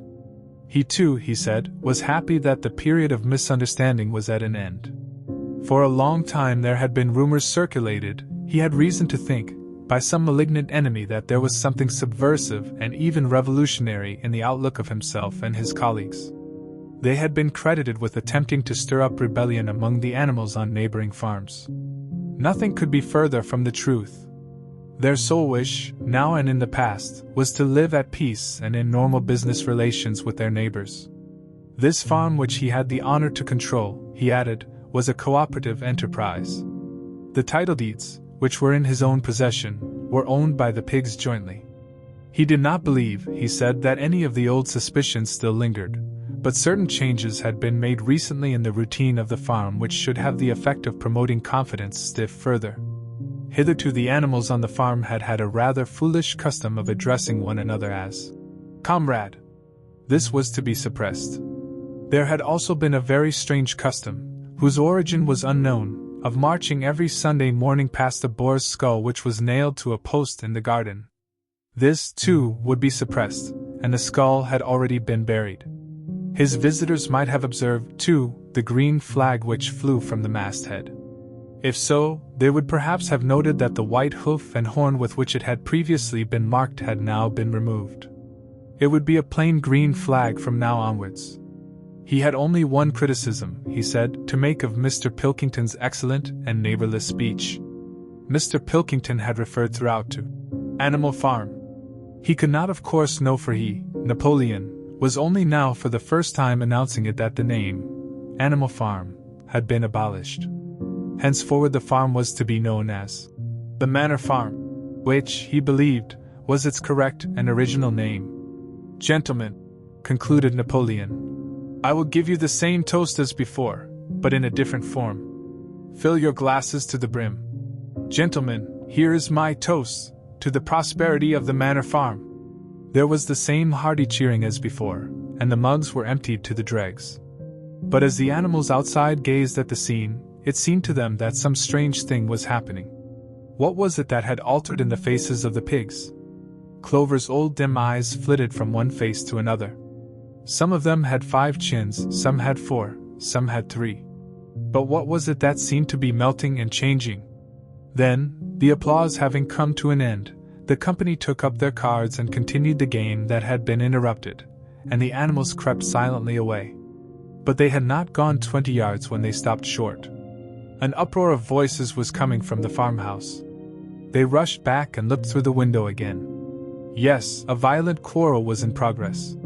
There were shoutings, bangings on the table, sharp suspicious glances, furious denials. The source of the trouble appeared to be that Napoleon and Mr. Pilkington had each played an ace of spades simultaneously. 12 voices were shouting in anger, and they were all alike. No question, now, what had happened to the faces of the pigs.